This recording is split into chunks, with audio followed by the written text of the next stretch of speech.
Well, we understand all of their anti-missile and anti-air defense systems are on high alert, they're ready. But, you know, what I've just told you is what I have learned from our engineers, from our scientists. And of course, the American political leadership also get their information from their experts. So let's conduct this duel and look at the outcome. It's going to be interesting because it's going to be useful both to us and to the American side. And what about the name? Honestly, no idea, no clue. Well, let's ask some questions from the audience. Yes. Rossiyskaya Gazeta. Maybe you'll ask something about the peace. Rossiyskaya Gazeta. Mr. President, you have recently signed the amendments to the nuclear doctrine. Do you think the signal has been received and understood in the West? I don't know. You should ask them. I know what the amendments are. The doctrine is not new, but the amendments are somewhat new. I'll tell you about the key changes. We talk about the new emerging military threats that can turn into military threats, like the emergence of anti-missile systems and several other factors, and they're all named in the doctrine. We also speak about raising the responsibility of non-nuclear states that might participate in an aggression against the Russian Federation, together with those countries that are in possession of nuclear weapons. And if these countries, just like their allies, create any threat to Russia's sovereignty or to the very existence of Russia, then we believe we have the right to use our nuclear weapons against them. And there is another component, which is also related to managing our military arsenal. The fourth thing, we have made an announcement. We've made an announcement that if similar threats are created to our allies, to the member of the Union State of Russia and Belarus, to Belarus namely, then Russia is going to view that in the same light as creating similar threats to Russia. So we're going to do everything in our power to ensure Belarus's security. This is something we're doing in coordination and with the consent in coordination with and with the consent of the President of Belarus, Alexander Lukashenko. And I think this is a very important component of Russia's updated nuclear doctrine. Another question from the audience. Well, we have agreed not to shout out. Let's show some respect for one another. Yes, but before that, let's give the floor to the one who to the lady who wants to ask about the Arctic. Daria Shuchalnia, Republic newspaper. Thank you for getting Rostislav Goldstein back to us, to our region, and he started working right away. He's a very good leader. Yes, he is very sensible, very reliable, and very consistent, and I hope that he's going to succeed. Thank you for sending him to us. My question then, in the Russian High North, in the Russian Far East, in the Republic of Komi, there are many settlements with a population of under 2,000 citizens, but unfortunately they are not entitled. They're not entitled to this program of building a cinema, and we know that some people want to stay in these settlements, but unfortunately there's not many opportunity for spending leisure time. Maybe some changes, some amendments could be made to the federal program so that the settlements of the Russian High North of under 2,000 people could still be entitled to this program. And I know that as a student, you worked there somewhere in the north, and you know how efficient it is. But unfortunately, these student brigades could be used again. Maybe amendments could be made to Federal Law 44 so that when construction sites are organized based on municipal budget, then at least 15 or 20% of that could be carried out by students, because it provides students with very good experience, and it's also a huge help for Russian regions. It helps building social facilities. 10% or 15%. So yes, 10% of money allocated for construction could be funneled to that. Well, I'll talk to Marat Husnulit. That's possible. We're trying to revive this program.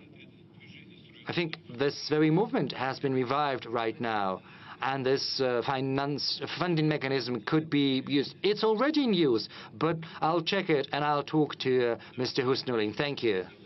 Yes, gyms and cinemas, yes, that's great. You know, it's quite unaccepted. With respect to the Arctic zone, first of all, we have the preferential rate for mortgage at 2%, as well as in the Far East. The mortgage interest rate is at 2%. It's beneficial, and people have been using that. And for new territories, we also have this rate at 2% for mortgage lending. Besides, in that zone, we have an entire brand new program for small towns with 25 citizen towns participating. Well, if it's about numerically small settlements, they may not become part of that program of 25 cities, and we will try to figure out what we can do additionally for those small settlements in the Arctic zone, because most of them have a few residents, but we actually assumed that broadband internet was the main need. But you know, when it comes to movie theaters and movie hall, the atmosphere is different, and now we have lots of Russian patriotic high-quality films and movies. Yes, it's a separate topic to cover, and many of the film manufacturers and producers have left us, which prompts us to boost our own cinema production, and giving this rise in society, enthusiasm in society that we are now having.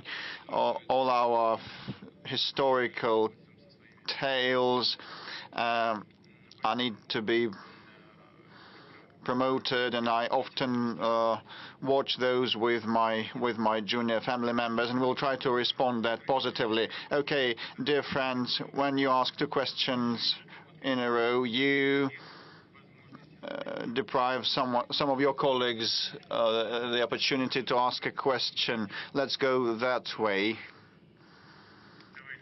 Let's move that way. Well, let's see, Krasnoyarsk, probably, the city of Krasnoyarsk. Good day, Yenisei channel, Dmitry Novikov, Krasnoyarsk. Mr. President, you have called Krasnoyarsk to be the center of Russia. Now we are getting ready.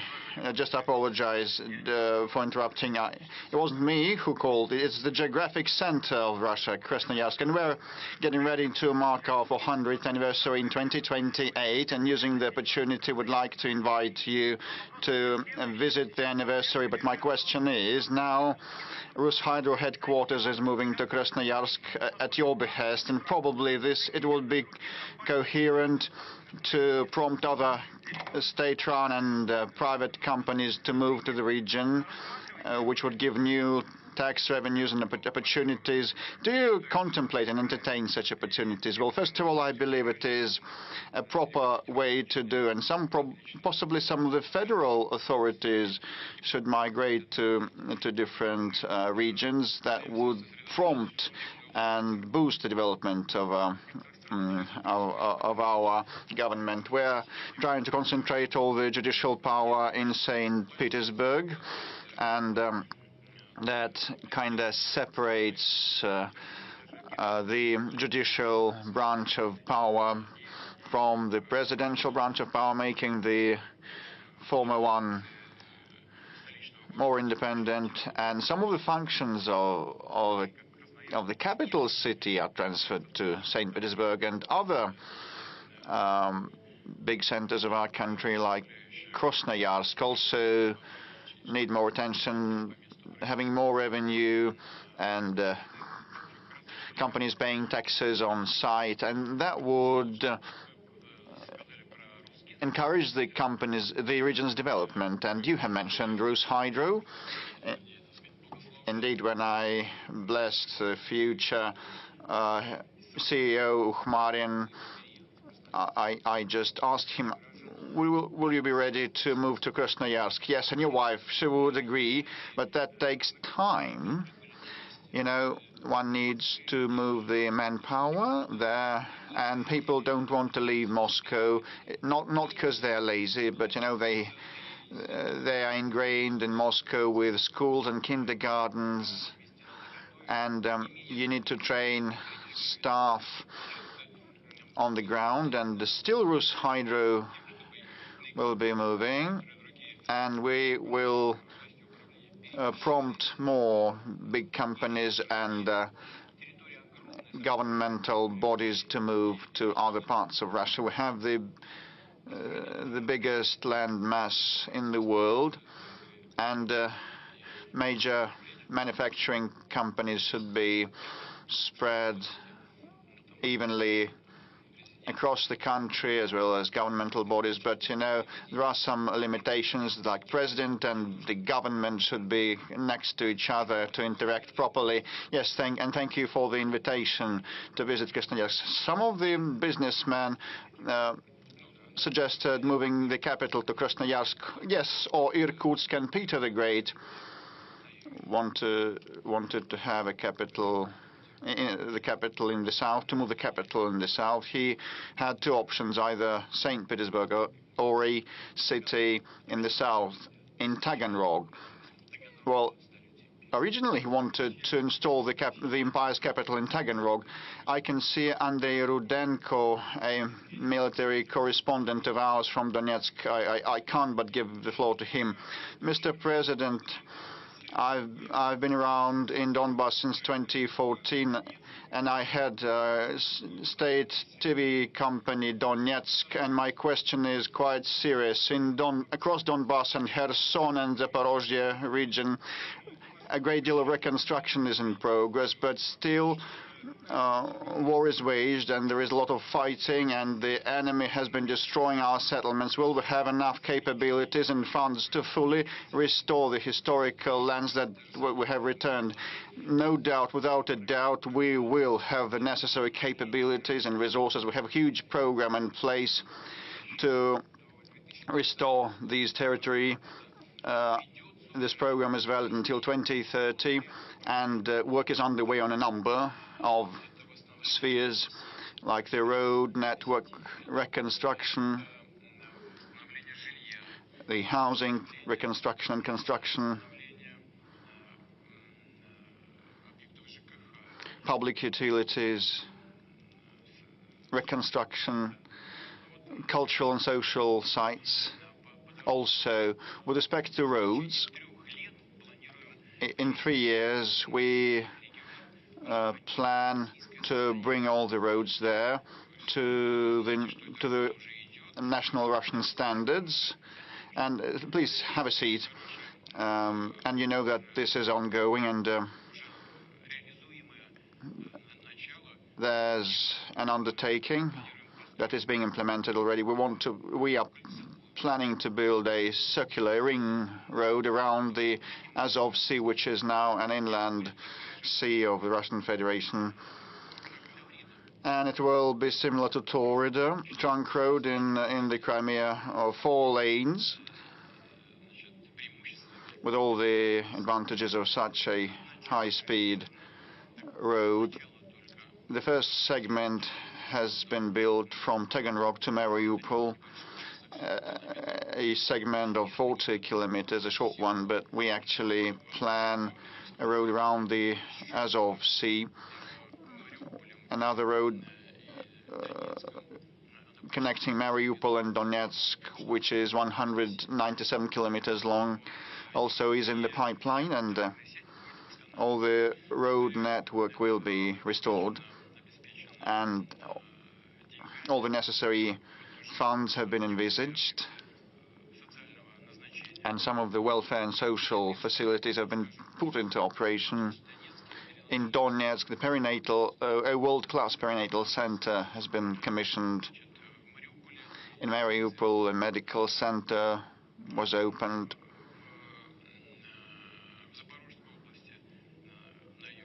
In the south, in the Zaporozhye region, a children's clinical hospital is planned. It was the behest of the local residents, and the governor also supported that, and the design is already launched. And so have a lot of work planned till 2030. And now we have already reconstructed 21,000 facilities. 11,000 facilities were reconstructed with the help of the federal funds, and 10,000 installations were done with the funding of the patron regions from across the Russian Federation. And I'd like to thank in the leadership and the residents of those patron regions while we are in the air. And we are to reconstruct 20,000 facilities more in the near future, and all that will be accomplished. And Mr. President, with respect to Lugansk People's Republic, during the rule of Ukraine, they never had good roads. Now they have perfect roads all across that republic, and people are wholeheartedly grateful. These are the basic, most necessary things, and we'll do more.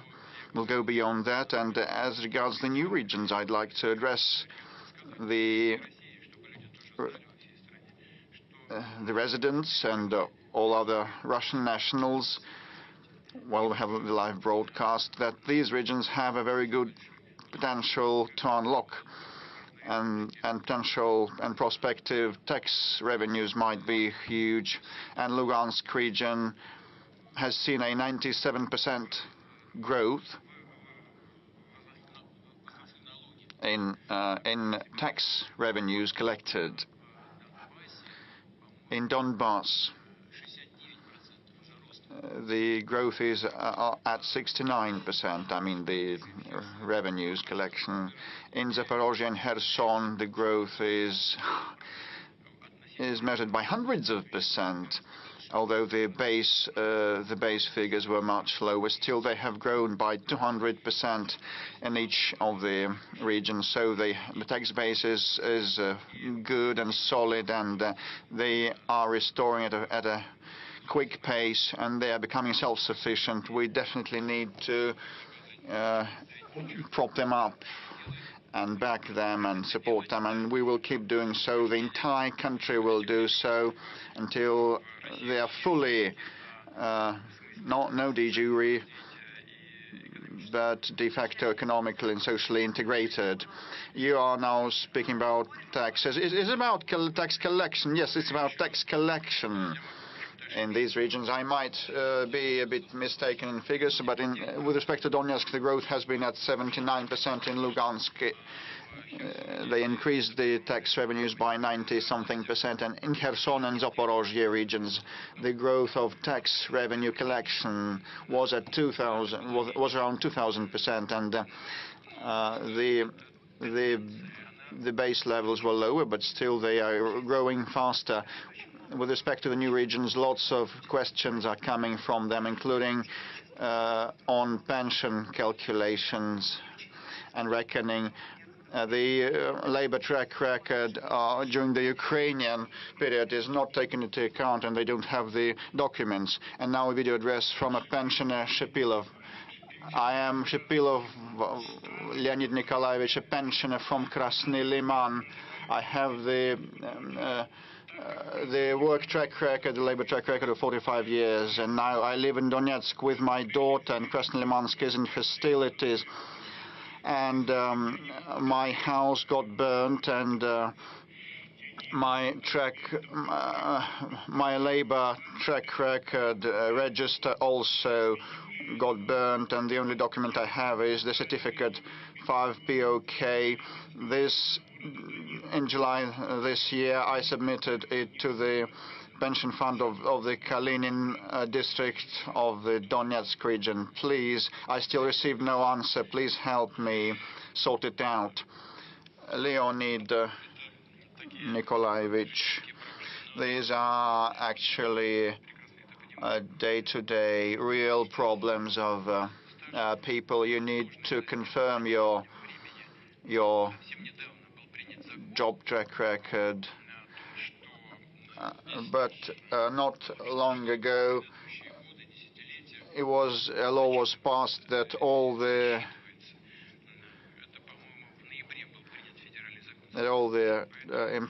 time in employment, years of work, a work record will be taken into account. So the law is on your side. Even if you have no documents at hand, witnesses may come in handy, as well as decisions by regional commissions also may be made. And I'd like to ask the authorities of the region to assist resolving such questions, such issues without any red tape. Not long ago, I talked with Mr. Pushilin, head of the People's Republic of Donetsk, and he told me how he received a delegation from Africa, and we were happy to receive our guests and friends, and he's going to go to Africa also, which is good. We have to support the relations, but I would like to remind you that there is also Leonid Nikolaevich, whom you need to involve as well. And I hope that intergovernmental commissions, or inter-regional commissions, inter-agency commissions will be operating efficiently. Again, there is now a federal law that was adopted a short time ago. There are lots of addresses about laws, documents. It's not about pensions, also about education and rights for property. But I already mentioned, these issues are governed by decisions of interagency commissions and so-called witness records. It's not about a judicial proceeding, but it's about obtaining authentic information from neighbors and so on.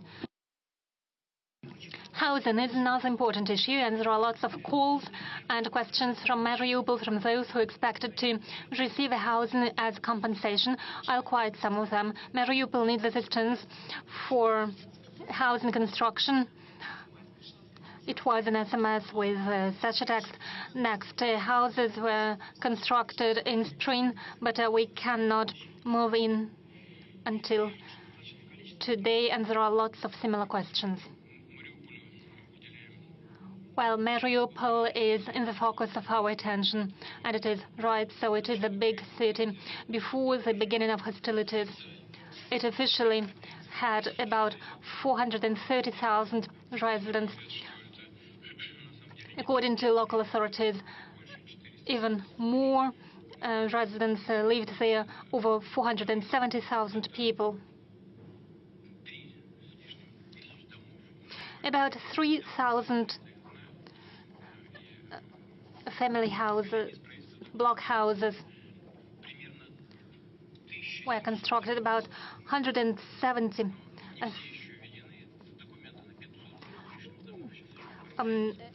about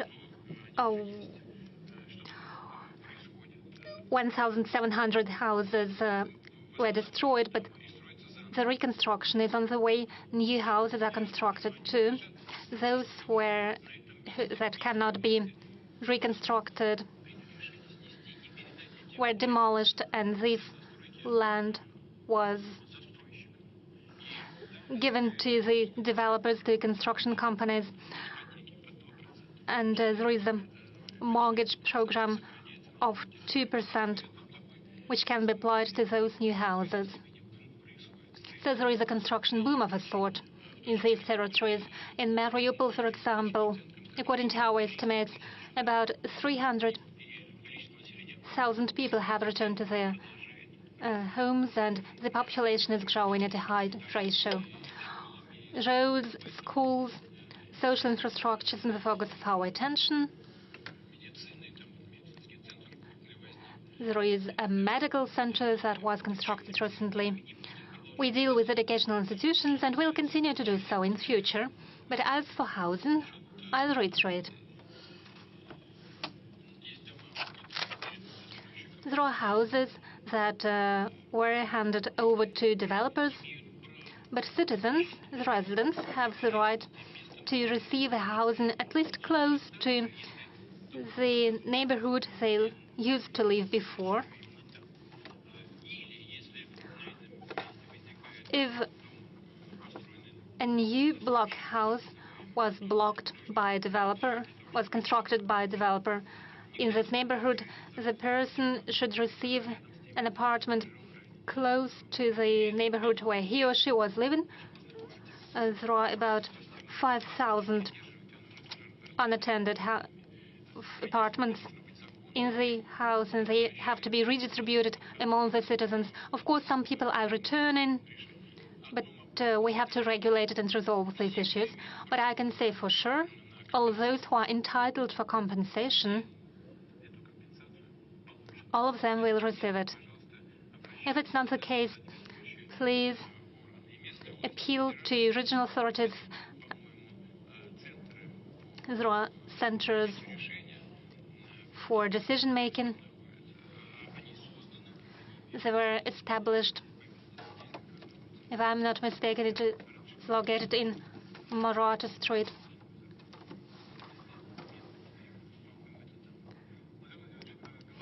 Mr. President, speaking of southern region, I would like to mention the environmental situation after the crash of two tankers after a storm in the Kerch Strait. Oil products were leaked near Anapa, and it is now moving and migrating towards Galanji. The situation is deteriorating. Emergency employees of emergency services and common residents are now trying to provide assistance, and I invite you to watch this short video. Anapa has never seen such a devastating environmental catastrophe before. About 45 kilometers distance is affected. Birds are affected. There are new and new waves bringing oil products again and again. It all has affected the sand and the resorts of our region. We cannot improve the situation alone.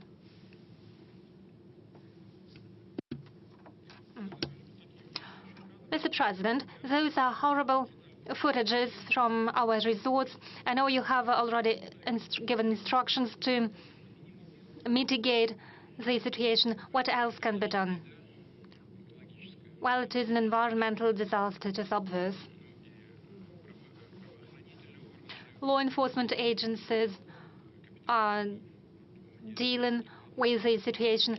According to the reports that I have received, captains of the vessels violated some rules as the weather conditions deteriorated.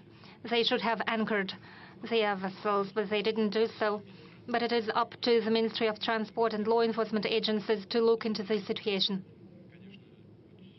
Next point. I don't know what's happening right now, but yesterday the storm was ongoing and the working conditions were complicated. But apart from that, well, by Saturday, we expect the sea will calm down and we'll be able to proceed with the work. I said it is a great catastrophe because about 40% of the fuel leaked. It is obvious.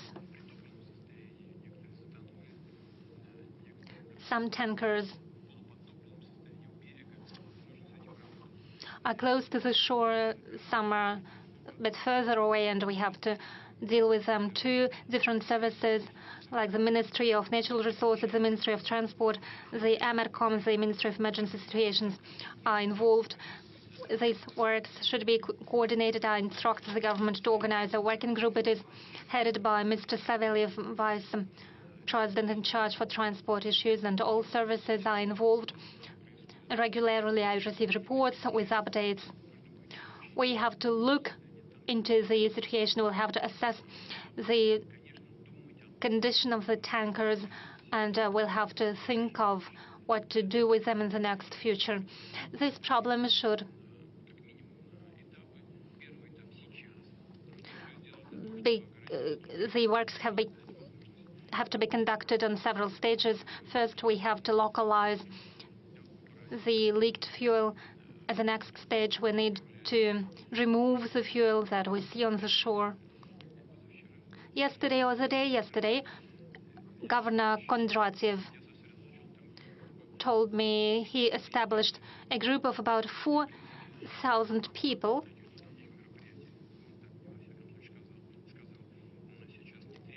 and according to him, no further efforts are needed, but if needed, they will be ready to deploy an additional team from the Ministry of Emergencies. The oil fuel, has certain properties under certain temperatures. It is solid material, and it should be removed from the shores as such. But in May, parts of this material have sunk already, and when the temperatures grow, this fuel can surface up. So already now we have to be prepared for the temperature rise in the water. And already now we have to think about what we'll do in future in spring, and we'll have to think of bringing the tankers up to the surface. We have to organize this work. It will take time and effort, and we'll have to devise a project for removing these tankers with the fuel. The government is involved, and I hope that we'll lose no time. Let's take some questions from the audience. Mr. President, if you don't mind, I see you as journalist, you have the floor, please. NBC. Just in the middle of this sector.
Would you please reiterate, your journalist, where did he go missing? Where was he missing? What happened exactly to him?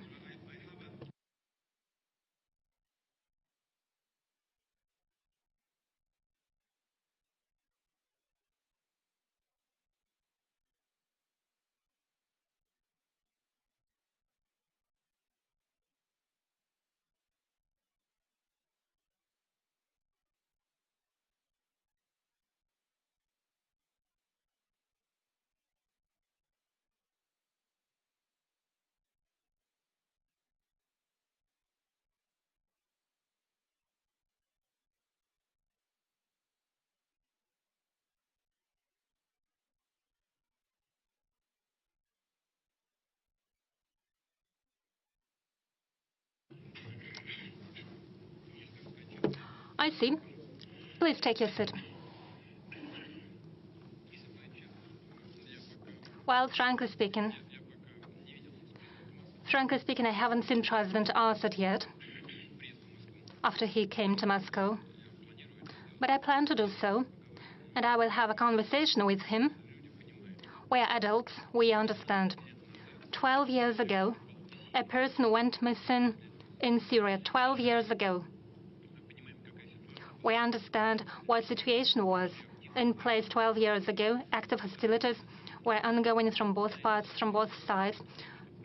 Does President Assad himself know what happened to that US citizen, to the journalist who performed his journalist duties in the combat area? But nonetheless, I do promise that I will ask this question to him. We can ask the same question to those people who are controlling the situation on the ground in Syria today. You asked what we can offer, or I can offer, to the President-elect Trump when we meet. I do not know when we are going to meet, because he does not speak about that. I haven't spoken to him for more than 4 years now. I am prepared for that conversation at any time. I will be prepared to hold a meeting as well, if he so desires. You said that this conversation will take place where I'll be in a weakened state. Dear colleague, well, I'm saying dear and distinguished colleague, because though despite all persecutions of our media, Russian media, you are allowed to work here freely. Isn't that good already? To you and to the people who pay your salary in the United States, we'd really like for Russia to be in a weakened state. I'm of a different opinion. I think that Russia became much stronger over the past 2 or 3 years. Why? Because we are becoming a truly sovereign country.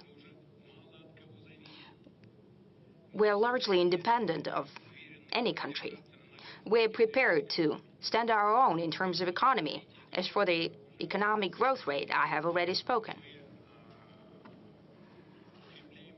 We're strengthening our defense capacity. Our combat readiness of the armed forces today, and I'm speaking very confidently here, is at the highest, is ranked the highest in the world. The same applies to our defense industry. We're increasing the production of everything that's necessary for the army and the fleet, both for today and for tomorrow. We're doing that very confidently, actively. The same cannot be said about our adversaries.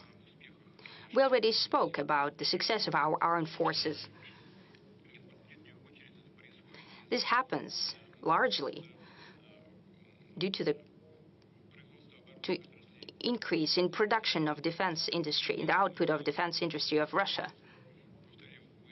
As I have said, we're doing that confidently and in a streamlined fashion. I spoke about the movement forward of our army at the line of engagement. How is this achieved? It is achieved by the presence of equipment that I have already mentioned.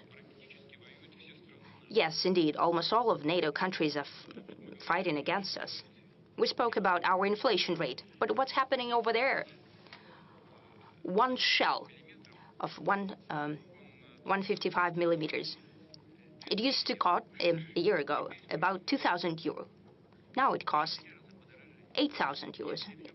The price has increased fourfold. If the hostilities continue at the same tempo, not only 2% of the budget for defense, which was always done at the insistence of the President-elect Trump, will be enough for NATO countries. Even 3% won't be enough. The training, combat readiness, the morale of the Russian army is at such point right now that is unparalleled by any army in the world. Therefore, I believe that to a great extent, Russia today is in such a state that we have been trying to achieve. It has become stronger. It has become a truly sovereign country. And will make decisions without taking anyone's opinion into account, will follow only our national interests. You mentioned Syria. Well, you and those who pay your salary would like to present everything that's happening in Syria as a shortcoming or a defeat of Russia. I'd like to assure you that is not so. And I'll tell you why. We have come to Syria 10 years ago. So, in order to prevent the creation of a terroristic enclave, the likes of which we have seen in the other countries, for example, in Afghanistan, in general, we have achieved our goal. Even those groups that used to fight with the Assad regime, with the governmental forces, they have evolved as well. It is for a reason that today many European countries and the United States would like to establish relations with them. If they are a terrorist organization, how come you're trying to do that? Then that means that they have changed. That means that to a certain extent, our goal has been achieved. We did not have ground troops in Syria. They simply were not there. We have 2 military bases there, an air base and a naval base. The ground operation consisted of the troops of the Syria itself and of some, and it's an open secret, of certain pro-Iranian paramilitary forces. We have returned the troops of the Special Operation Forces. We have withdrawn them from there. But what was happening at the time? When the groups of armed opposition came close to Aleppo, Aleppo was defended by about 30,000 people. 350 fighters entered the city. The governmental troops, as well as so-called pro-Iranian units, have left the city without fighting. They've blown up their positions and just left. The same happened with some exemptions. There were some hostilities there, but the same happened all around Syria. Previously, our Iranian friends used to ask us to provide transportation for their units in Syria. Now they've asked to withdraw their units. We have transported out 4,000 Iranian fighters to Tehran from Khmeimim base. A part of so-called pro-Iranian units left without fighting to Lebanon, part of them to Iraq. Today, the situation is quite complicated if we're talking about Syria. We expect and hope that the peace and calm will come there. We have established relations with all groups that control the situation on the ground and with all countries in the region. And the majority of them are telling us that they have an interest for our military bases in Syria to remain in place. We need to think about it, because we need to decide for ourselves what will be the relations, our relations with those forces that are controlling the situation right now and then who are going to control it in the future. Our interests should coincide. If we are to stay there, we must be doing something in the interest of the side who's doing there. What would be such interest? What could we do for them? This is a question that requires accurate and painstaking working through. But now, even now, we can do something using these bases as well. And we have proposed that to our partners already. Those partners who are on the territory of Syria and in the neighboring countries. We have proposed that we can use the air base of Khmeimim to deliver humanitarian aid to Syria. This was accepted with an understanding and with a desire to organize this joint work. The same applies to the Tartus naval base. Whoever would like to present Russia as weakened, and as you're an American, I would like to remind you of a well-known writer and a person who said at a certain time. The rumors of my death are much exaggerated.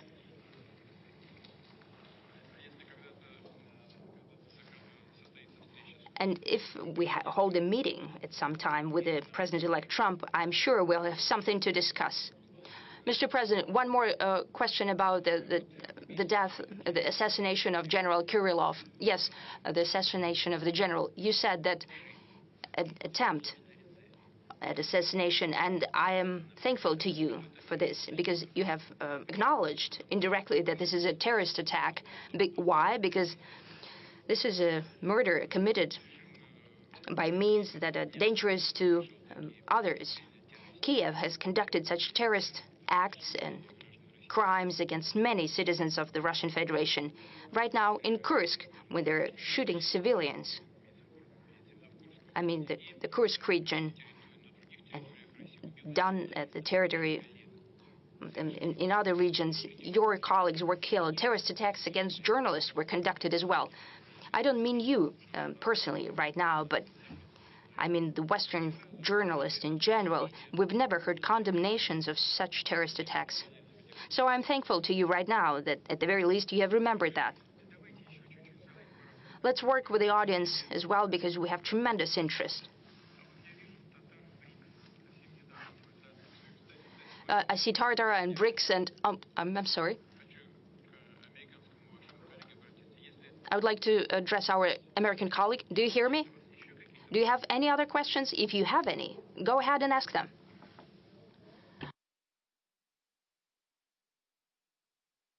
Are we going back to Kazan or not? If you would think about them, if you can formulate them, then we'll go back to you then. And we'll talk to Tartars, then to Americans.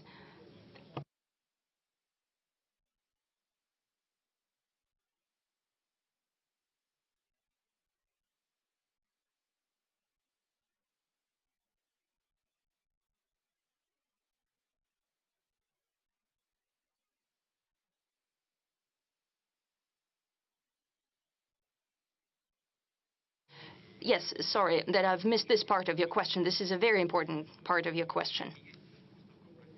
The politics is the art of compromise, and we have always said that we're prepared for negotiations and compromises. But the other side, the adversary, has refused to hold negotiations. But we're always prepared for that. And the result of such negotiations is always a compromise. We have achieved an agreement, in essence, in Istanbul at the end of 2022. And I'm saying it for the 100th time now. The Ukrainian side has initialed the document. That means that in general, they were in agreement with it. But, well, they went back on their position. Well, it's clear why they did it, because your ally, Mr. President, Prime Minister Johnson, with a great hair, a person with great hair, traveled there, and he said that they need to fight to the last Ukrainian. That's what they're doing now. They're running out of Ukrainians who would like to fight. I don't think there are any left. We're prepared. But the other side must be prepared as well, to negotiate and to compromise. Thank you. Go into Kazan. So we're done with the yes. Let's talk to Tartars now. Thank you for this possibility to ask questions. Tatar Inform. BRICS, after Kazan summit, has reached an unparalleled level. It's hard for me to remember such a gathering in Moscow. Dozens of heads of state, Narendra Modi, Xi Jinping, and so on. So your expectations about standing off to the Western world order, have they been fulfilled fully? And a follow-up question. You responded to my question last year, and you said that Tatarstan is a showcase of peaceful coexistence of nations, religions, and peoples. And the same can be said about BRICS, because this is a combination of very different countries. Hence the question, do you see an opportunity to create the headquarters of BRICS in Kazan, maybe of Russian part or of the organization in general? Arthur, you said that Moscow hasn't seen such a gathering of leaders of different countries. You're quite right. Yes, but they gathered in Kazan. So thanks to Kazan for giving us such a platform. This is number one. Now, number two, as for headquarters, we were not planning to create any. Well, there's several tools that we're creating that are working in the interest of the whole organization. Naturally, we'll use all opportunities of the capital of Tatarstan that were created there over the past decades. Kazan made a tremendous quantum leap in their development. Without an exaggeration, this is one of the best cities of Europe. And I say that with great pleasure. We're proud of Moscow. This is one of the largest and the best megapolises of the world. Kazan is also developing very fast and very successfully. I remember Mr. Mintemiev, we traveled with him to the outskirts of Kazan, and people used to live in dugout houses. It was just a pit. But I have to say right now that it's all so clean and wonderful and nice and beautiful. And right now the city is all but transformed. It's a wonderful city. It has built a subway system. I spoke to the previous leader about that, and the new leader has taken up the baton, working very actively. Kazan is home to talented people.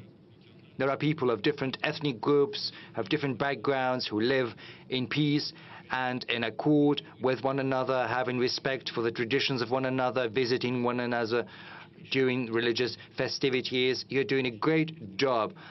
I can only congratulate you on that. But there is another thing I'd like to draw your attention to. You said that BRICS is developing as an instrument to counter the West, which is not the case. You are mistaken. It's not an instrument to counter the West. We're not working against anyone. We are working in favor of our interests, in the interests of the organization's members. We're not trying to build any kind of adversarial narrative or agenda within the organization.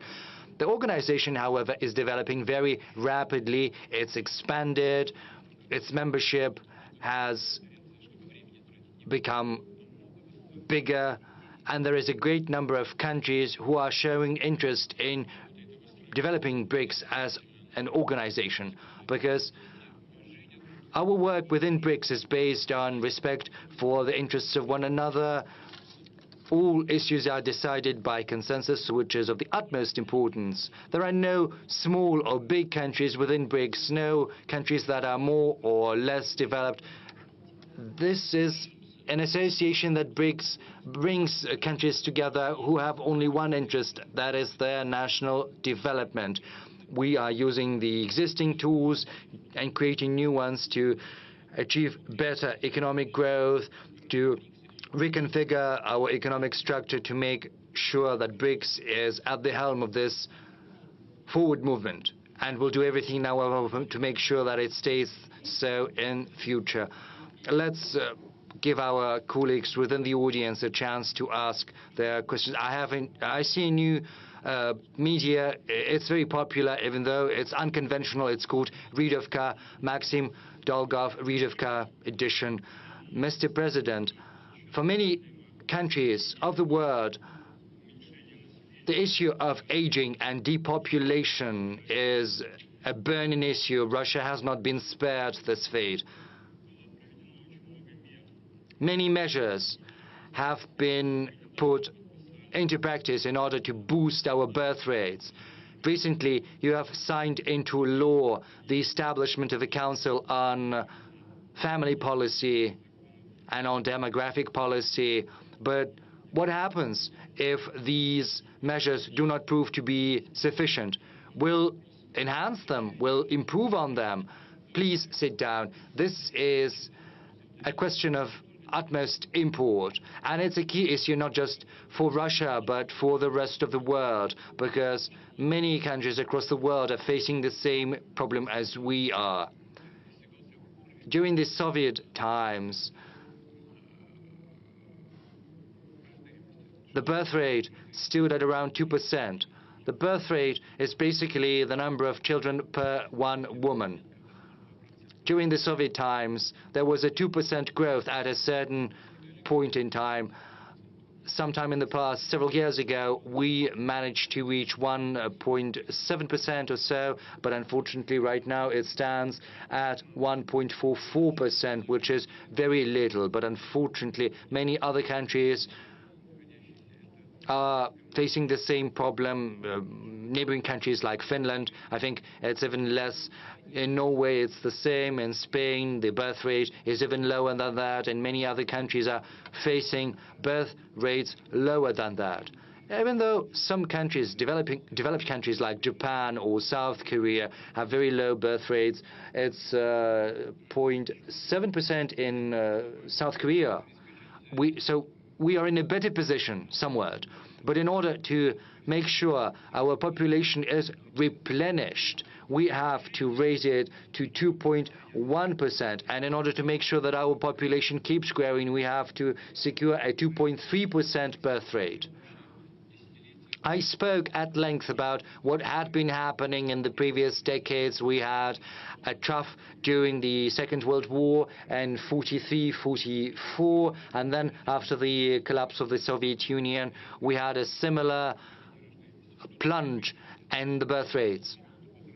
I'll spend 2 minutes to speak about that.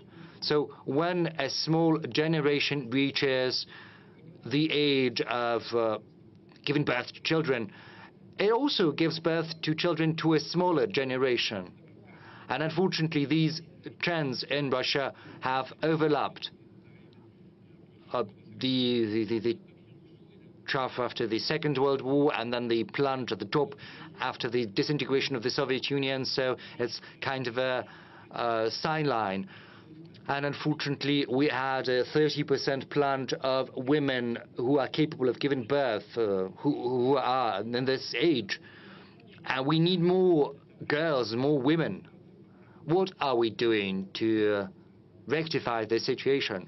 We have put forth a whole program dedicated to this issue. We are improving the instruments, enhancing them all the time, year in, year out. There are certain tweaks and changes. We have the allowance to families with children, which is an efficient instrument. We are paying this allowance starting from the pregnancy, and by the time the children reach the age of majority, that is 18 years, and more than 10 million children are getting this allowance, and around 320,000 pregnant women.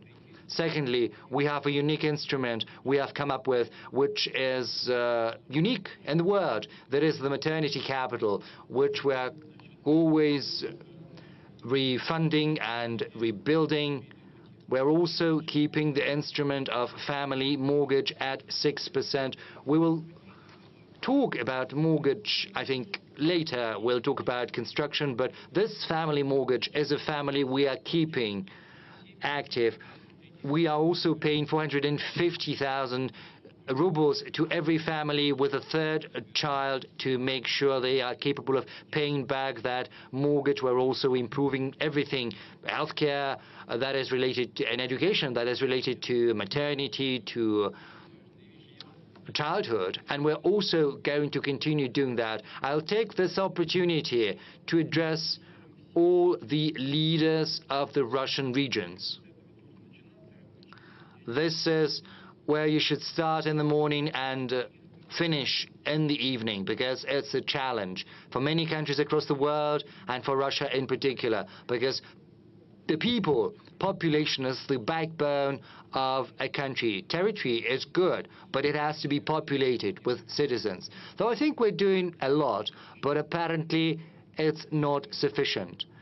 And we can say that we're doing some useful things, but we will only have succeeded once we have reached the objectives that I've just enumerated. Actually, we're getting many messages from families with many children. There is this problem. There is this single allowance. But once the mean salary is superior to the minimum level established at the region, then they're not getting that allowance. And unfortunately, even if the discrepancy is very small, they're not getting the money. We are giving the floor to Anna from Surgut. She's got 5 children. Anna, over to you. Hello, Mr. President. My name is Anna Alikova. I was born in Surgut. I live in Surgut in Hanti-Mansi Autonomous District. I've got 5 children. One of them has a disability.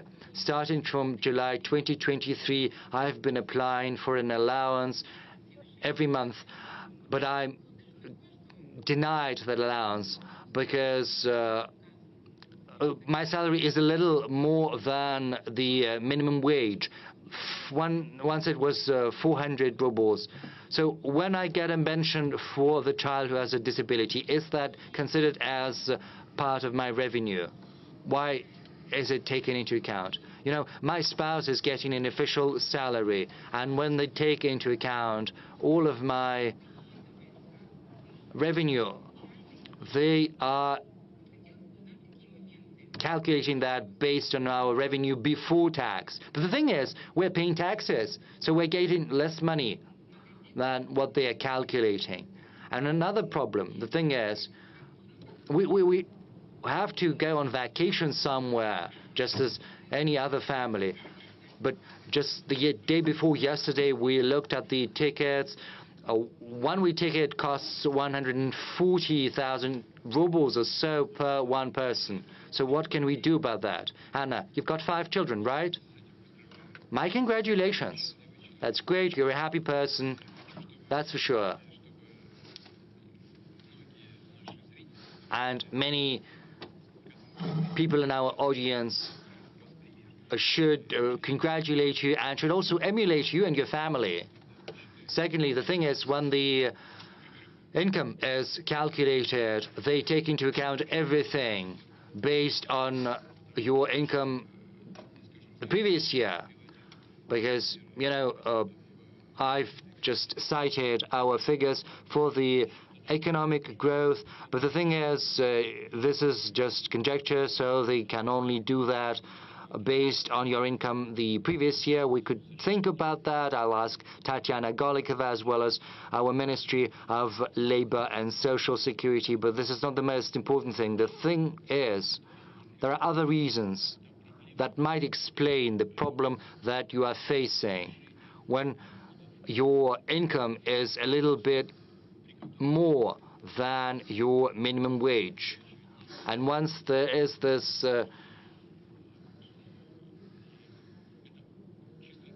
discrepancy, then you're not gonna get the allowance. This is a very formal approach. We were thinking about how to avoid this similar situation, the one your family is facing, and we have a solution. We have to recalculate the income tax, and then we have to give at least a 7% tax rebate based on the tax your family has paid. I think this will be able to compensate the money you're not getting due to the fact that you're not entitled to the allowance. We'll have a look at that. We'll see how it works. The government believes that this will be able to give you back the money you're not getting normally due to the fact that they're denying you the allowance. This is a recent decision. We are going to look at how it's been implemented. Secondly, you spoke about travel and going on vacation. We know about the problem. I've spoken to the leaders and to the heads of the industry. You know, our aviation industry is very stable. Last year it was 105 million passengers. This year it's going to be 111 million passengers that have used air transport. So we are coming up with a solution. There are going to be benefits provided to children with to families with many children. There has to be a 50% discount or so. But the thing is, air companies are giving their own benefits, but this is not a standard tariff, and it's just a little lower than the normal tariff, and they're kind of circumventing the rule. This practice needs to be stopped. I fully agree with you. A full discount has to be provided. So I would like to ask the government to resolve it before January the 14th next year. And as for this 7% tax rebate on income tax, this is a solution we're going to look into and see how it works. Thank you. I think there's another follow-up question about demographics somewhere in the room. Yes, please. Where are you?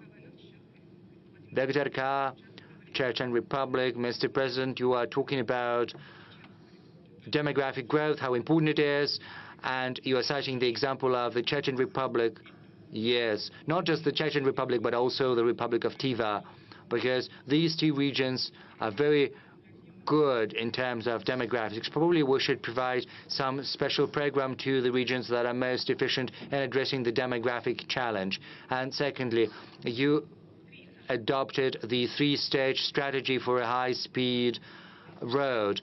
Last year, the third stage is Moscow-Adler, and many experts believe that if Grozny and Makhachkala are included into this road, then this direction is going to be more efficient. Thank you for the question. Well, you have mentioned the fact that Chechnya is doing well with respect to demographics. It is true, both Chechnya and Tuva are doing well in this respect. Two regions in the Federation. Do we need to take any additional steps or measures? Shall we think here and the rest should take as a role model? Probably. With respect to regions that have lower birth rates that are below 1.41 factor, they need a special program to support birth rates. There are 35 such regions, and a separate program to the tune of 75 billion rubles for the next forthcoming years is planned. And as regards Moscow, Adler, Grozny, Makhachkala high-speed road, we have several issues to resolve. We need to resolve the Black Sea passage and the entrance to Sochi, the exit to Sochi from that road, and eliminate the traffic congestion in the vicinity of Adler. During the high tourist season, people spend hours in those traffic jams, and first of all, they built an alternate near Sochi, and the existing road is a bottleneck, and then the two traffic flows merge in front of Adler, and we need to resolve this bottleneck, widen that bottleneck to avoid traffic jams. So either there or during or on the spot next to Adler, Chechen construction companies will be working. As regards Grozny and Makhachkala, it is probably a proper thing to do, a good thing to do, a good idea. We'll think of it later. Next stage. Chechnya main roads. You had a similar question. I just don't want to offend people. Hamazat Batukayev, Chechen State TV and radio company, Grozny. Yes, this was part of our question. Thank you, but you gave an assessment to the city of Kazan while talking to my Tatar colleague and mentioned the BRICS summit, and you also visited Grozny. Is it a beautiful city? A wonderful, a marvelous city. It is a contemporary Russian marvel. You know, I flew over Grozny in those hard, dire years of fight against international terrorism. It was in debris, and with machine gun firing, and many people thought of moving the regional capital to Gudermes, but the first president and the incumbent president said no, because Grozny is the traditional capital for the Chechen people, and we will restore it. So the results since then are marvelous, and this is the merit of the incumbent president, and the entire Chechen people is credited. Also, their hard-working character, and look at the mosque, spectacular architectural edifices and forms.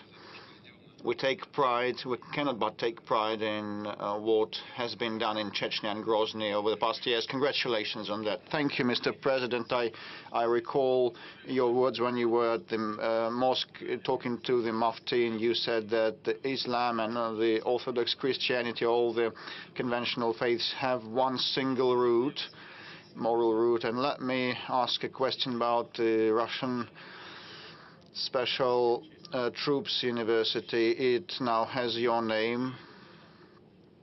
It's named after the commander-in-chief.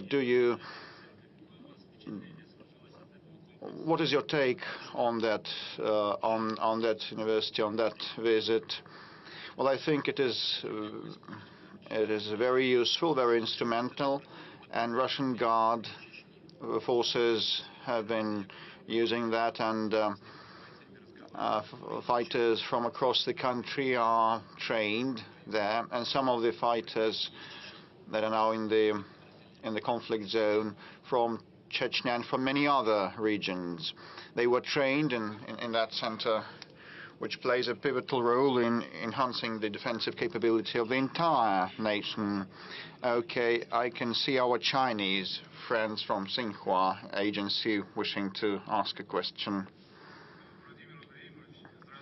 Mr. President, good day. My name is Juan He. I represent Xinhua News Agency.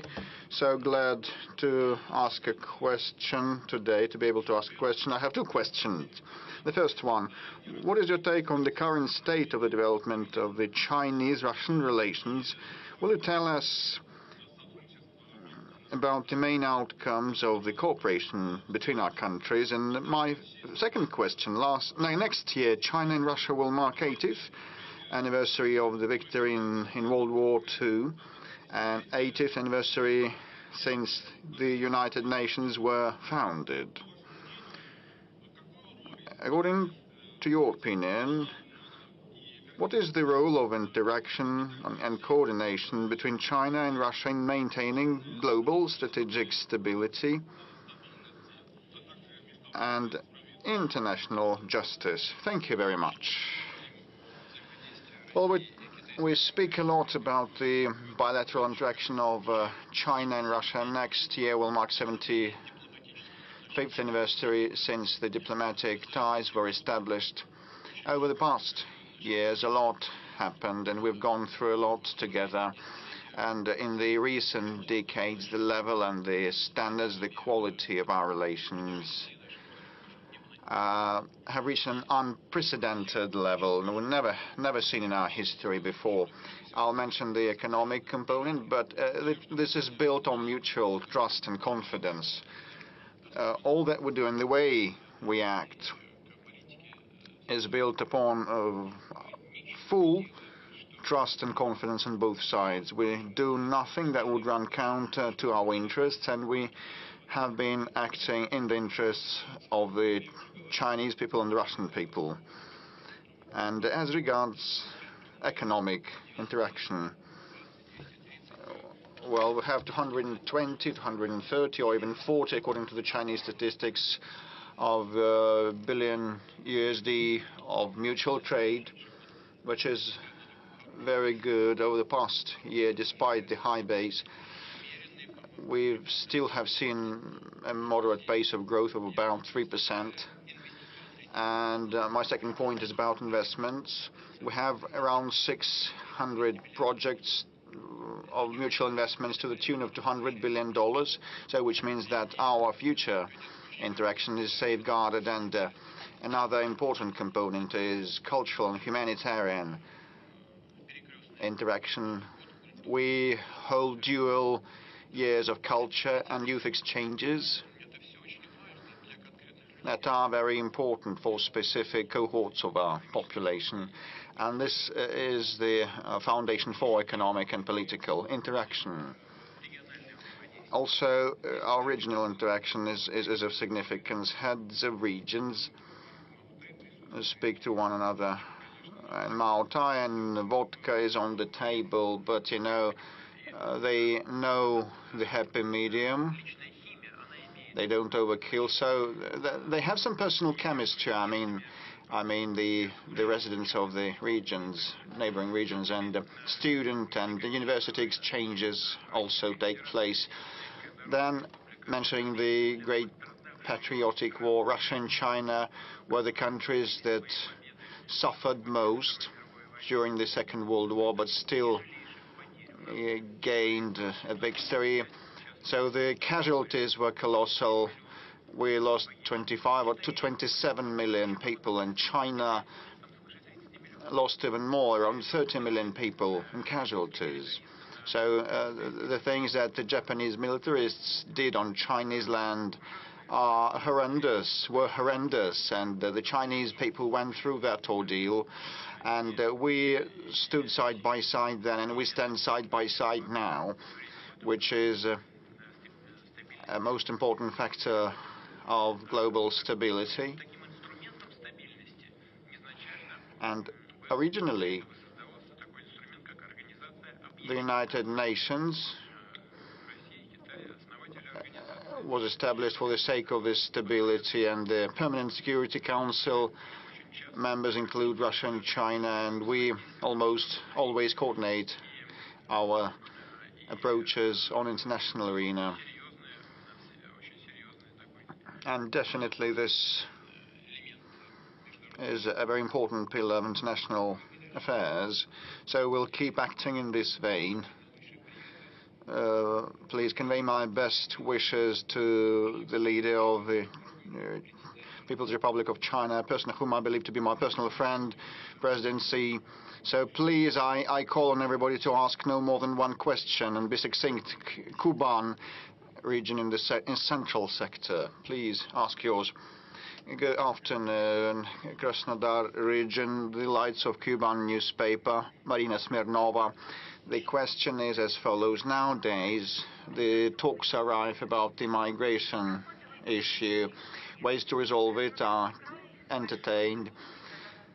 The Krasnodar territory is a big region and cohesive one. Still, we have the issue of migration. We have restrictions in place. Only the construction sector allows patents. And what is your take on these restrictions? And we lack manpower, and what is the way out? So this is a very sensitive and acute issue, not only for this country, for Europe also, and for even more acute for Europe. So we lack manpower. Yes, this is true. We have unemployment at 2.3%, which means it's almost inexistent.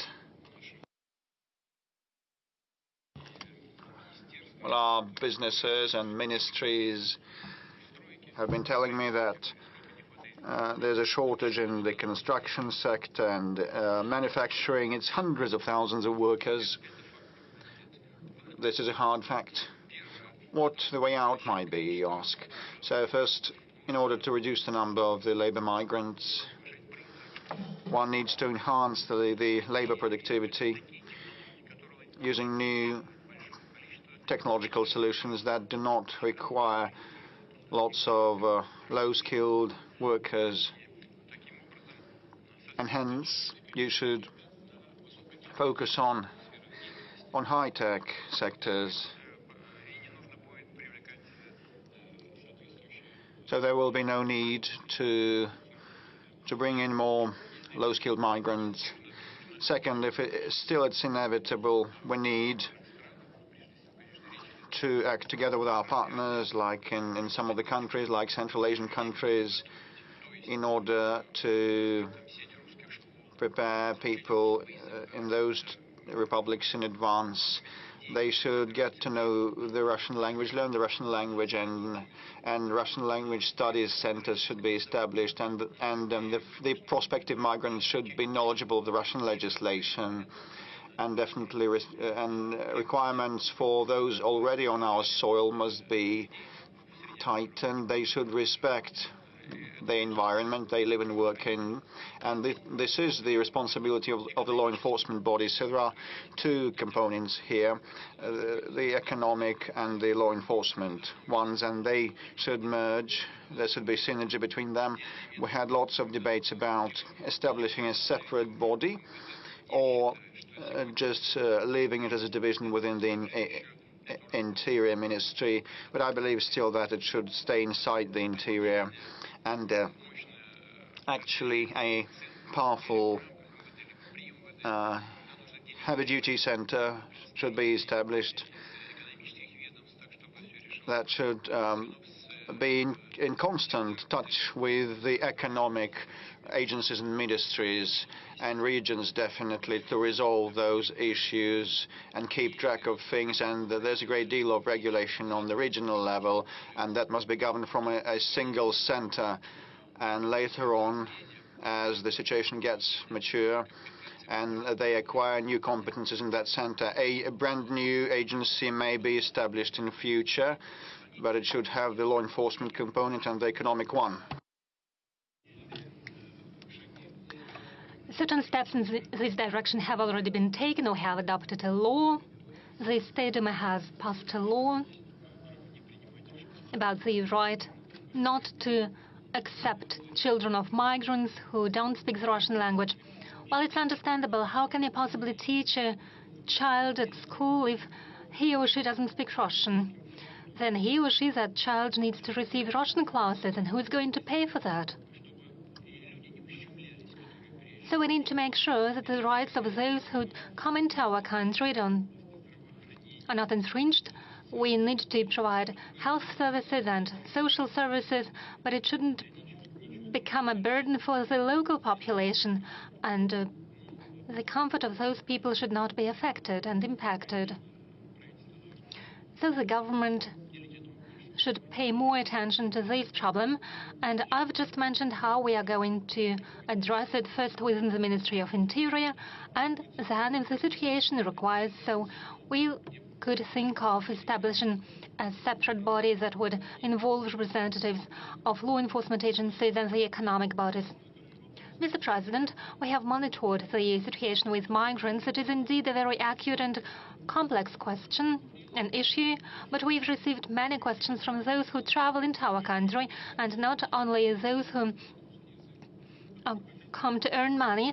In many cases, those are Russian people who want to return to their homeland, receive a Russian passport, and become full-fledged citizens of the Russian Federation. We received such letters from Ukraine, from Belarus.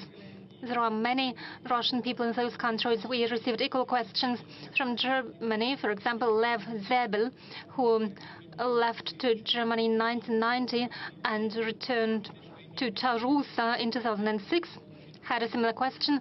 He stayed for many years in Russia, but he cannot receive the Russian citizenship. According to the explanations given to him, only President Putin can grant you citizenship, because we don't have sufficient legislation. Only after he wrote a letter to Vladimir Putin, he was told what documents are required. So it looks like the situation is on its way of being resolved, but we would like to see a successful end to it. Well, indeed, citizenship is granted by presidential decrees, but it is a formal act that has to be prepared on the local ground, on the local level. But you raised some issues that fall into the category of work with compatriots. That is, those people who feel themselves to be part of Russia. They speak Russian language. They consider themselves to be part of our culture, part of the Russian world. And as a rule, they are highly qualified experts and professionals, and we are interested in attracting high qualified experts to Russia. We have established a specialized program for those purposes. Probably it's not efficient, yet we have to improve those mechanisms. You mentioned Ukrainians. I believe there are lots of Ukrainians living in Russia, maybe no less than in Ukraine, and it's not a joke. I'm talking about those people living in EU territories in Crimea. Those are millions of people. And I believe we have as many Ukrainians living in Russia as they are living in Ukraine. We can only welcome it. Those are people of our culture. They are part of our people. Those mechanisms, as I've mentioned, need to be improved. There's no doubt about it. We are interested in seeing more highly qualified people come into our country, and those people who are the carriers of our traditional values. Well, it's difficult to define, but in order to make this work effective and efficient, we have to continue our efforts. And please give me the specifics of the person you've mentioned. We'll provide him any assistance. Right in the beginning, we said that we have artificial intelligence at our disposal, and it assisted us in choosing the most relevant questions. Housing is one of the most acute topics, and if you look on the monitor, you see that this topic ranks #1. Now we are going to show you a video question from a young people from Krasnodar. Mr. President, for 3 months, we haven't been able to receive a family mortgage. Either the banks are out of limits or they increase the initial payment from 20 to 50%. What's the future of family mortgage? Because right now it's very difficult to obtain it. And apart from family mortgage, it is almost impossible to receive an IT or rural mortgage. Banks run out of limits, and they don't want to approve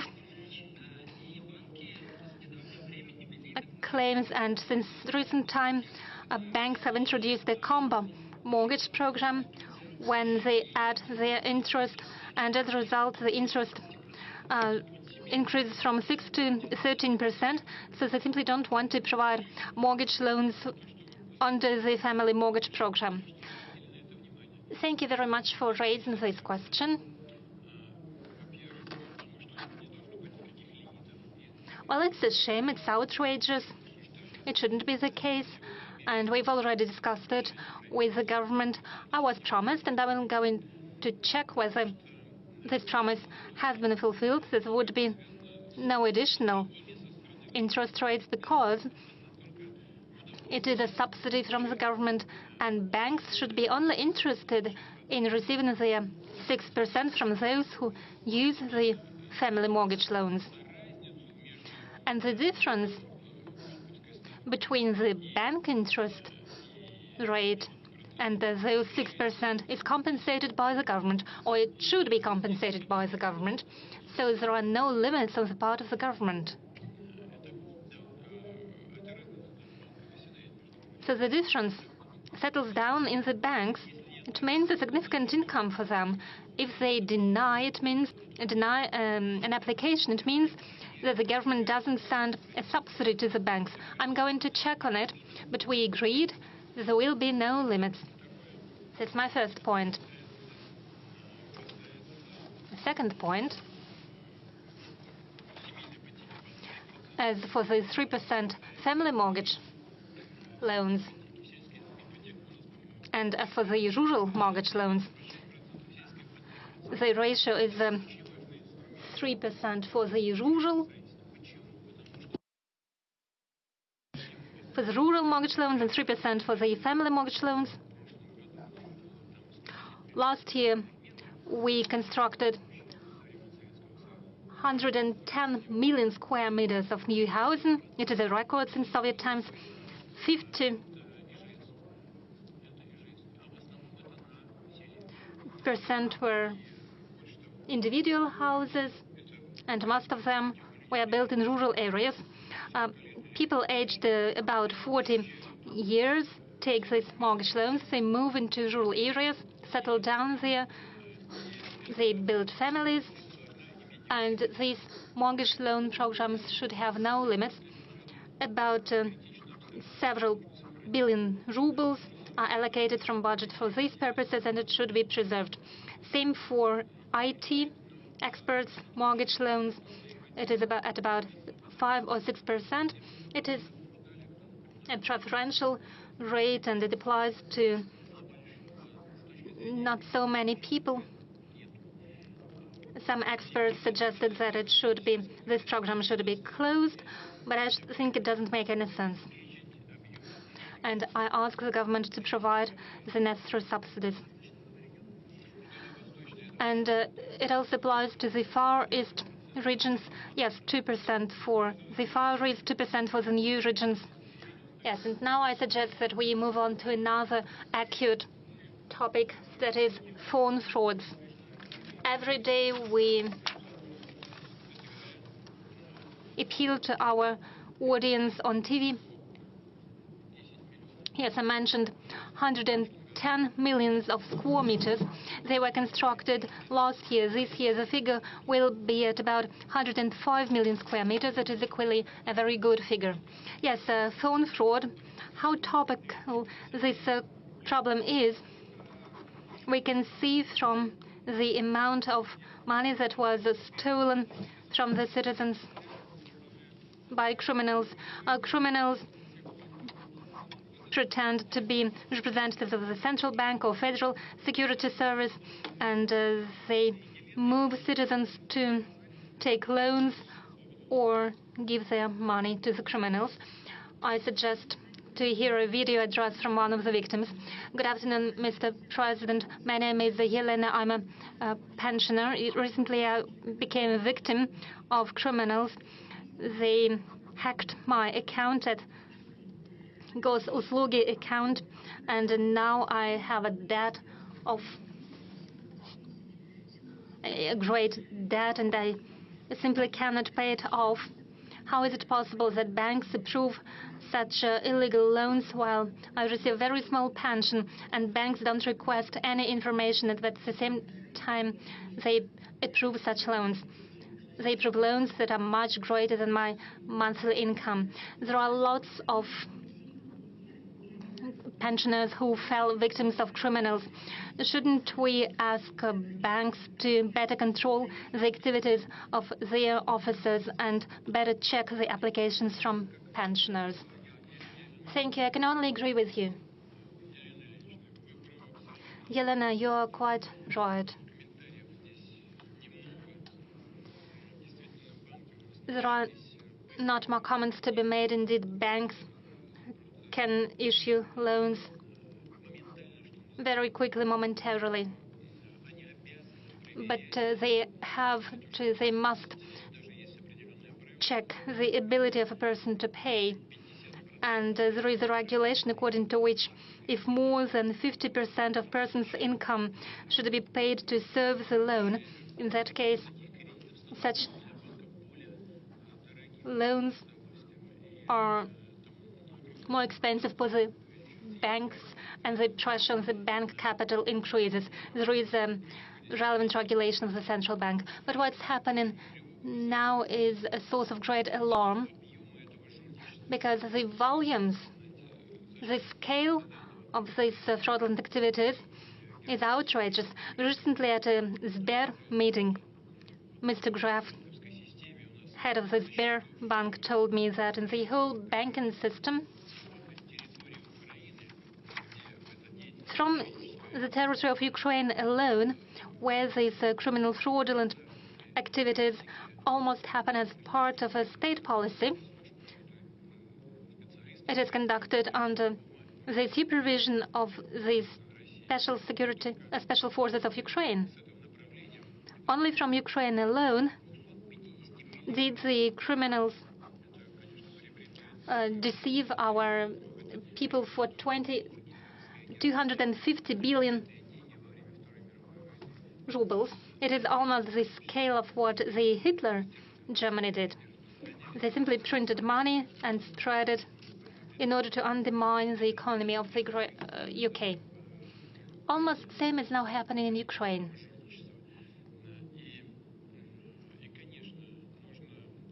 And of course, we have to supervise the situation. We should keep it in focus of our attention.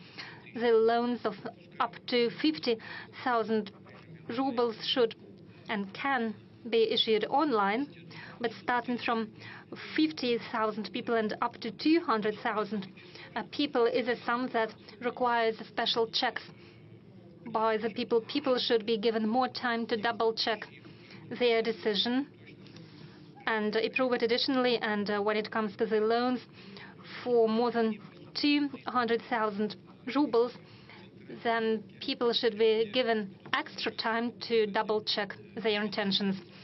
And we need to take the relevant regulations by the central bank, and the banks need to be regulated. Those banks who issue such loans that are uncovered. And there is another problem of which Governor of the Central Bank and the Ministry of Interior have reported to me. We find out that there are people who are not involved, seem not to be involved in those criminal activities, but when people become victims, and this money are first transferred to the third-party accounts, and then criminals receive the money from those third-party accounts, and those third people seem not to be involved when they open their accounts in the banks. So it is a suggestion to increase not only control, but also the responsibility of those people who are in reality involved in these criminal activities. These intermediaries understand why the cards are opened in their name. So there is a proposal for criminal liability for such activities. I'm not saying that it is a solution, but still that's a possible avenue for moving forward. Do you know anyone who suffered from telephone fraud? No, I don't know such people personally, but though there are people, and those I know, they reported to me. They get calls, they used to get calls, and will get calls, I guess, yes, possibly. But when they hear an unknown voice and any offers that have to do with, that end up with certain actions, they put down the telephone or disconnect the call. And I suggest that all citizens of the country do the same. Mr. President, quite often such unknown voices call from call centers that are situated in Ukraine. We've noticed that after strikes against energy infrastructure of Ukraine, the number of fraud calls are decreasing. Simply, they're cut off from the power. Yes, maybe we could put those phone centers as one of priority goals. No, priority targets for us are military infrastructure and military industrial complex facilities, also possibly decision-making centers. However, phone call centers, we are not to waste our munition on that.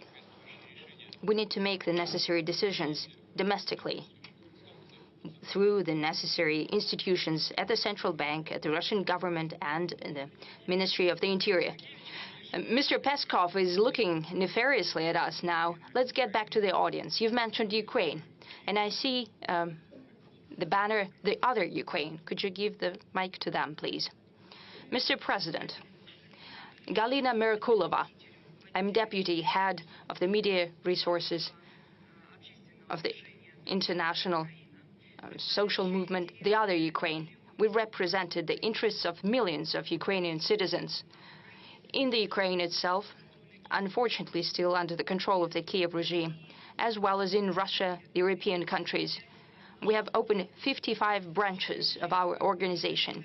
Our movement believes that, the other Ukraine believes that the only way to save Ukrainians from the criminal, illegitimate regime of Zelensky, which has usurped the executive, the legislative, and the judiciary authorities, is to unite the two peoples, the Russian and the Ukrainian. What are the conditions for you to begin the negotiations with Kiev? If not with Zelensky, then with whom? One more important aspect. Right now, Ukraine sees the persecution not only of the Orthodox Church, of the Russian Orthodox Church. It is basically eliminated. What do you think about that? Do you think that the position of the Russian Orthodox Church has been undermined? Yes. Okay, now first and foremost, please sit down.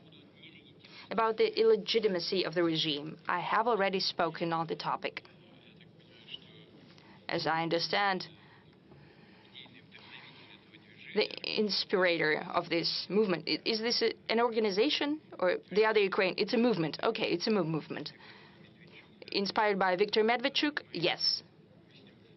Yes, we don't see each other. But I know that he also thinks that. Why is the regime illegitimate? And I'll repeat myself once again. The constitution of Ukraine does not have an indication of possibility of the extension of the mandate of the president, even during the martial law. There is just one authority, that is the representative, the council, that is Rada, the parliament, and their mandate can be extended during the martial law if necessary, without elections. And I understand that you know it.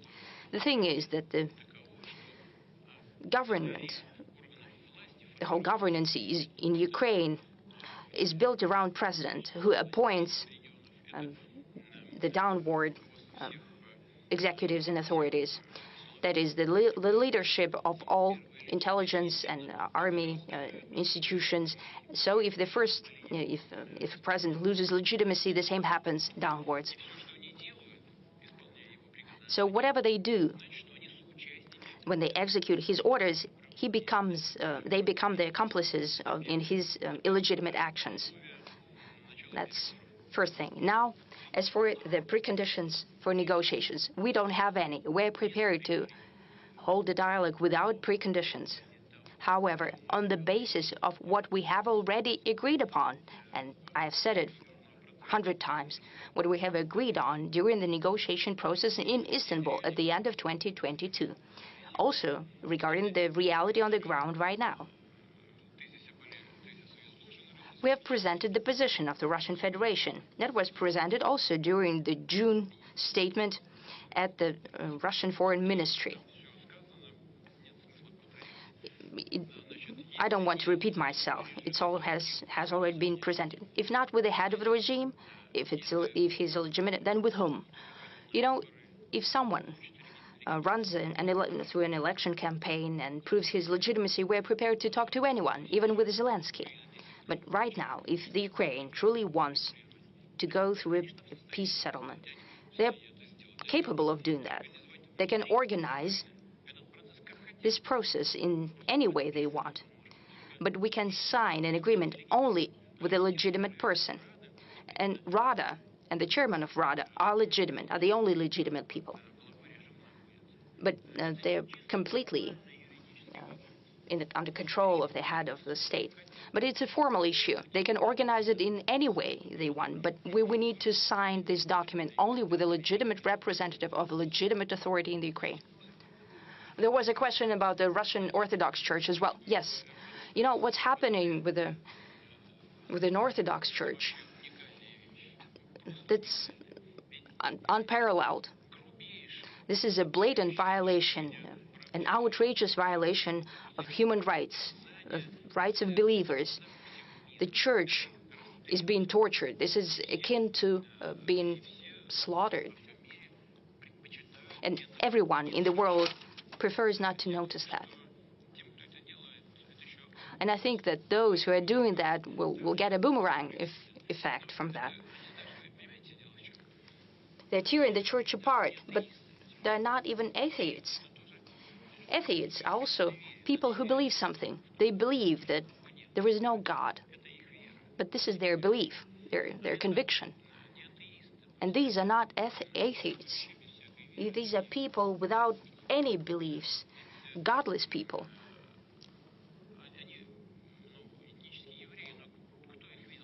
They're ethnic Jews, but has anyone seen them in a synagogue? I don't think so. They're not Orthodox as well, because they They're never present at a church, and for sure, they don't follow Islam, because we don't see them at the mosque. These are people without kin or memory, with no roots. They don't cherish what we cherish, and the majority of the Ukrainian people cherish as well. They won't go to church, they will go to the beach. And I think it's their choice. And I think that at some point in time, they'll remember this. And the people in the Ukraine, and the majority of people in the Ukraine, have something to do with the Orthodox Church. They will evaluate their actions. 2 or 3 questions to the audience. I cannot help but give the floor to Purga Radio, or the Blizzard Radio. Blizzard Radio, Chukotka region. Anastasia Lavrentieva, thank you for this opportunity. I'm looking at the screens, and they're showing the relevance of topics for the regions. And I get confirmation that my question is truly relevant and concerns many citizens of my region. It's about the internet and communications. We in Chukotka have high-speed internet only at the capital of our region, just one city. Other citizens of the region do not have such benefits of the internet. No entertainment, no banking services, no Gosuslugi app. They're unavailable to the majority of the people of Chukotka. Could you please help us with the bridging of the digital gap if possible? Thank you.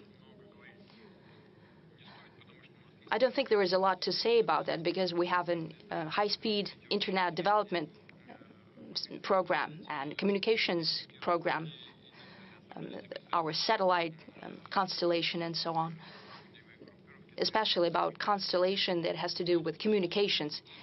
It will be done, for sure. This data is widely known, the rate of work that is being done on that. The necessary resources have been allocated.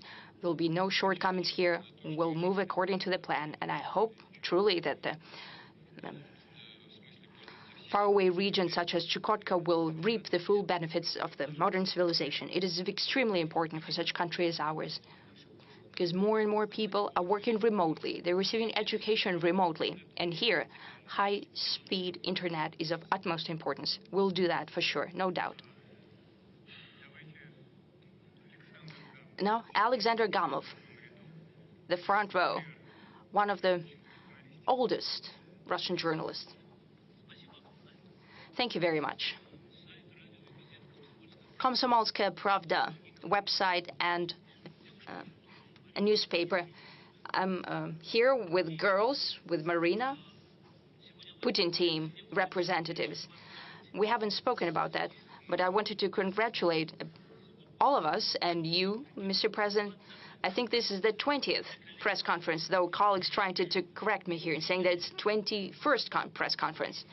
This format is unparalleled in the world, and I hope we'll have even more editions of that to come. My question is,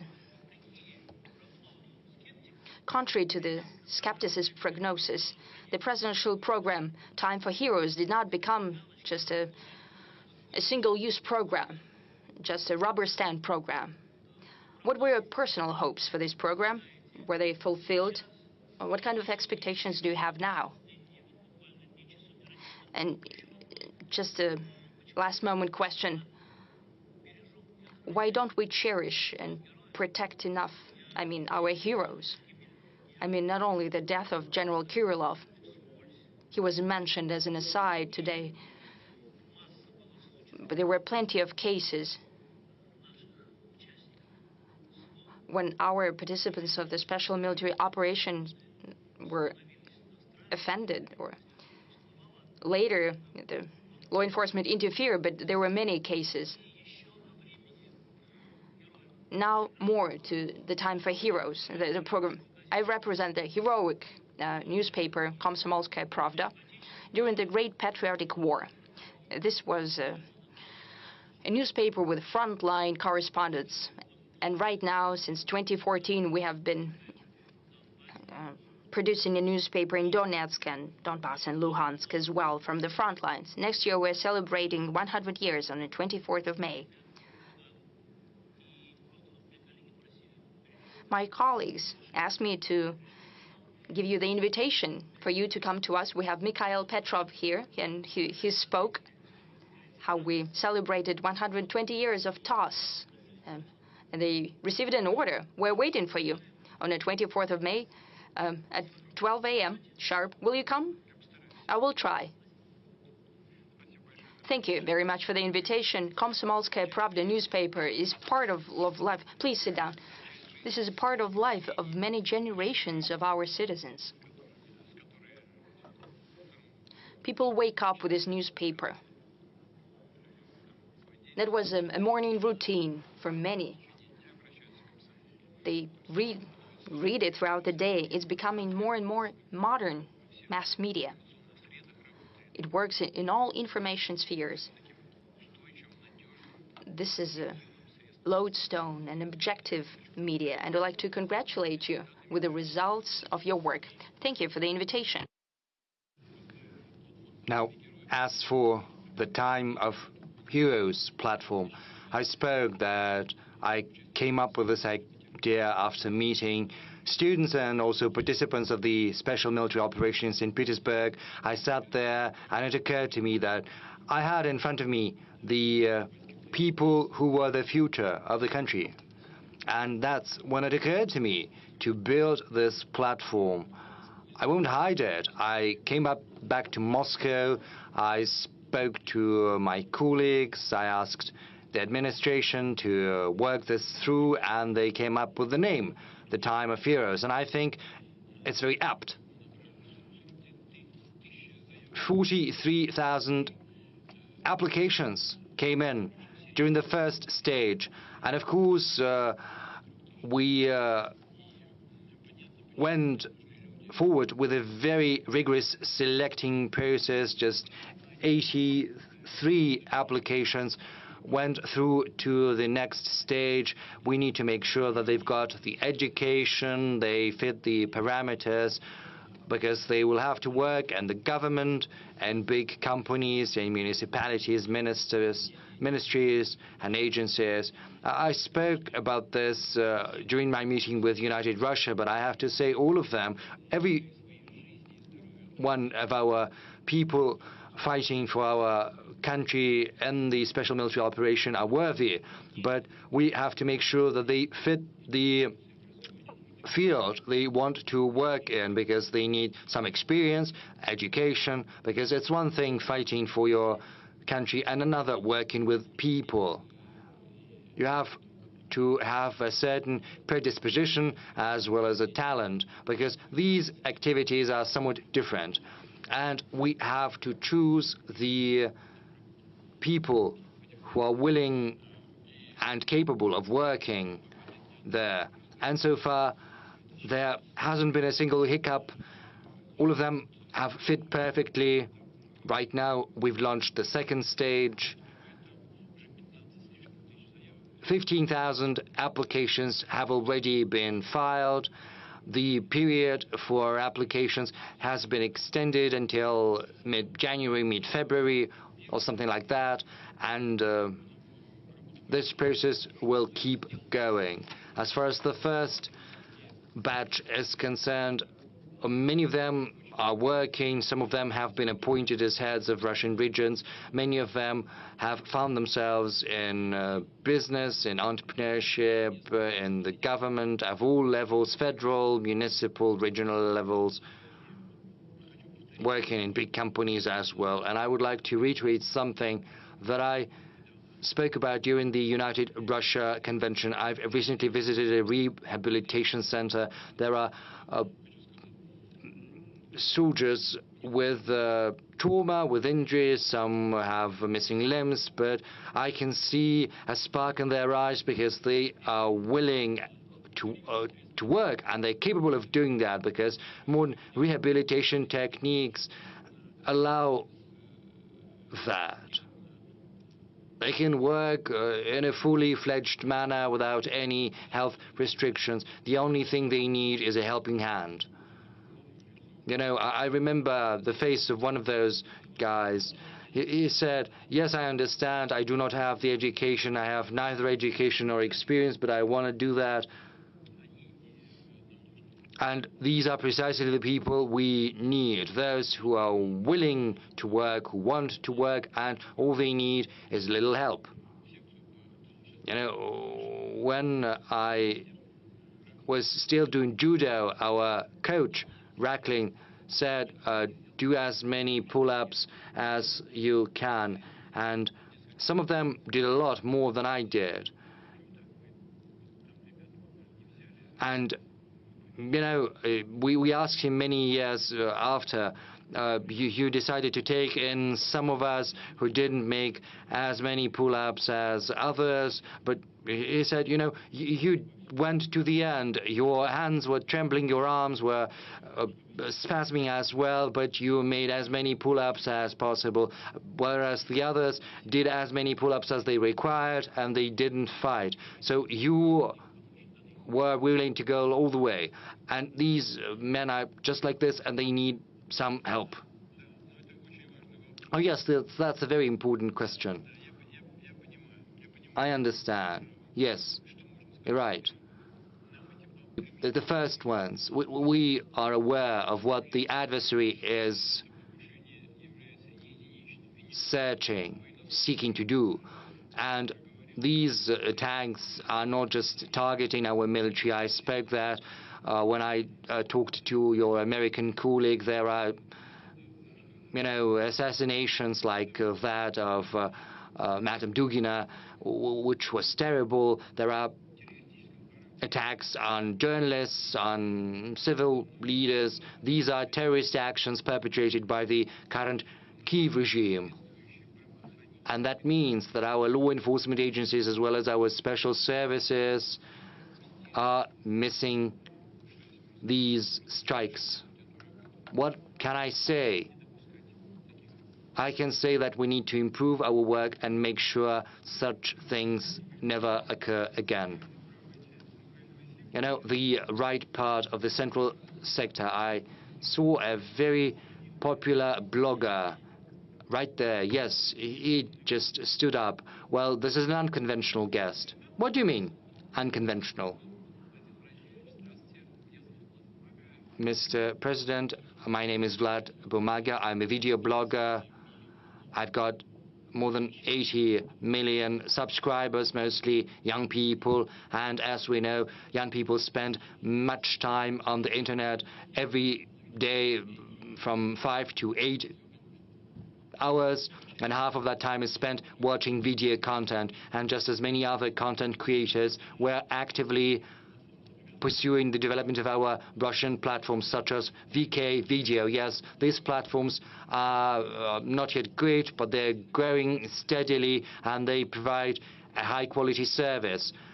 Which brings me to the question, why block YouTube when our platforms are doing quite well on their own, because they're competitive and they provide good conditions, good terms for authors and content creators, and we can post content there and broadcast our ideas, our narratives to a wider audience than the Russian-speaking audience. And on another matter, as I said, almost all children know me and watch me, almost all children in our country. And this year, I became a father as well.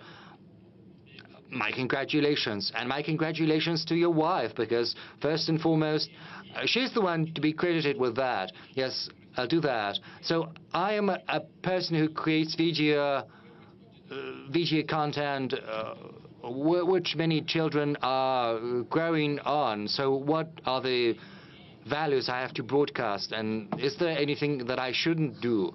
And what are the values and the narratives that I have and we all have to broadcast to the younger generation? What are your instructions? Well, starting with the slowing down of YouTube. Indeed, there are more issues on YouTube's side. In order... I'm sorry.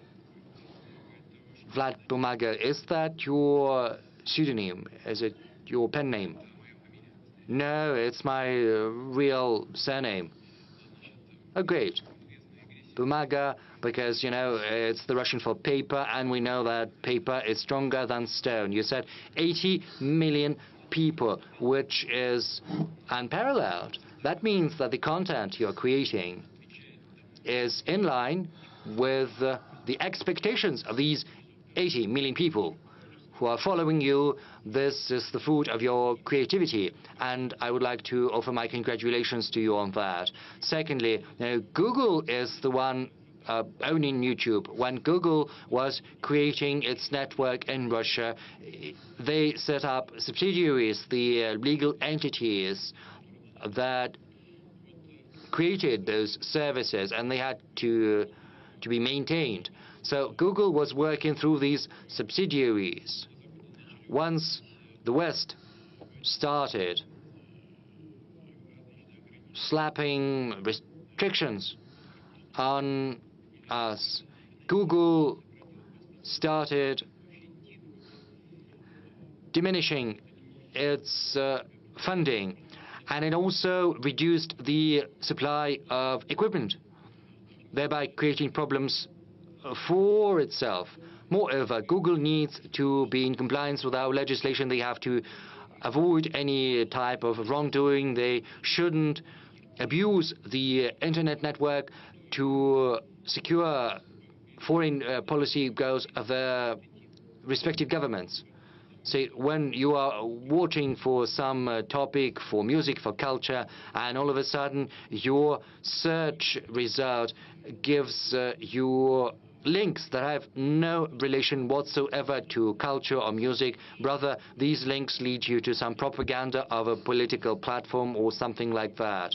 Or they are trying to take out of circulation the names of our artists, our bloggers, or political leaders, which is all something that constitutes a violation of righteous legislation, and hence the grievances the Roskomnadzor has with them, that is the organization that is responsible for the control and the supervision of the internet. If they're in compliance of our legislation, they can come under some restrictions in their respective countries.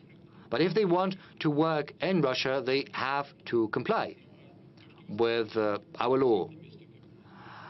And, you know, you say that nature abhors vacuum, so YouTube, Telegram, VK, all of that is growing rapidly.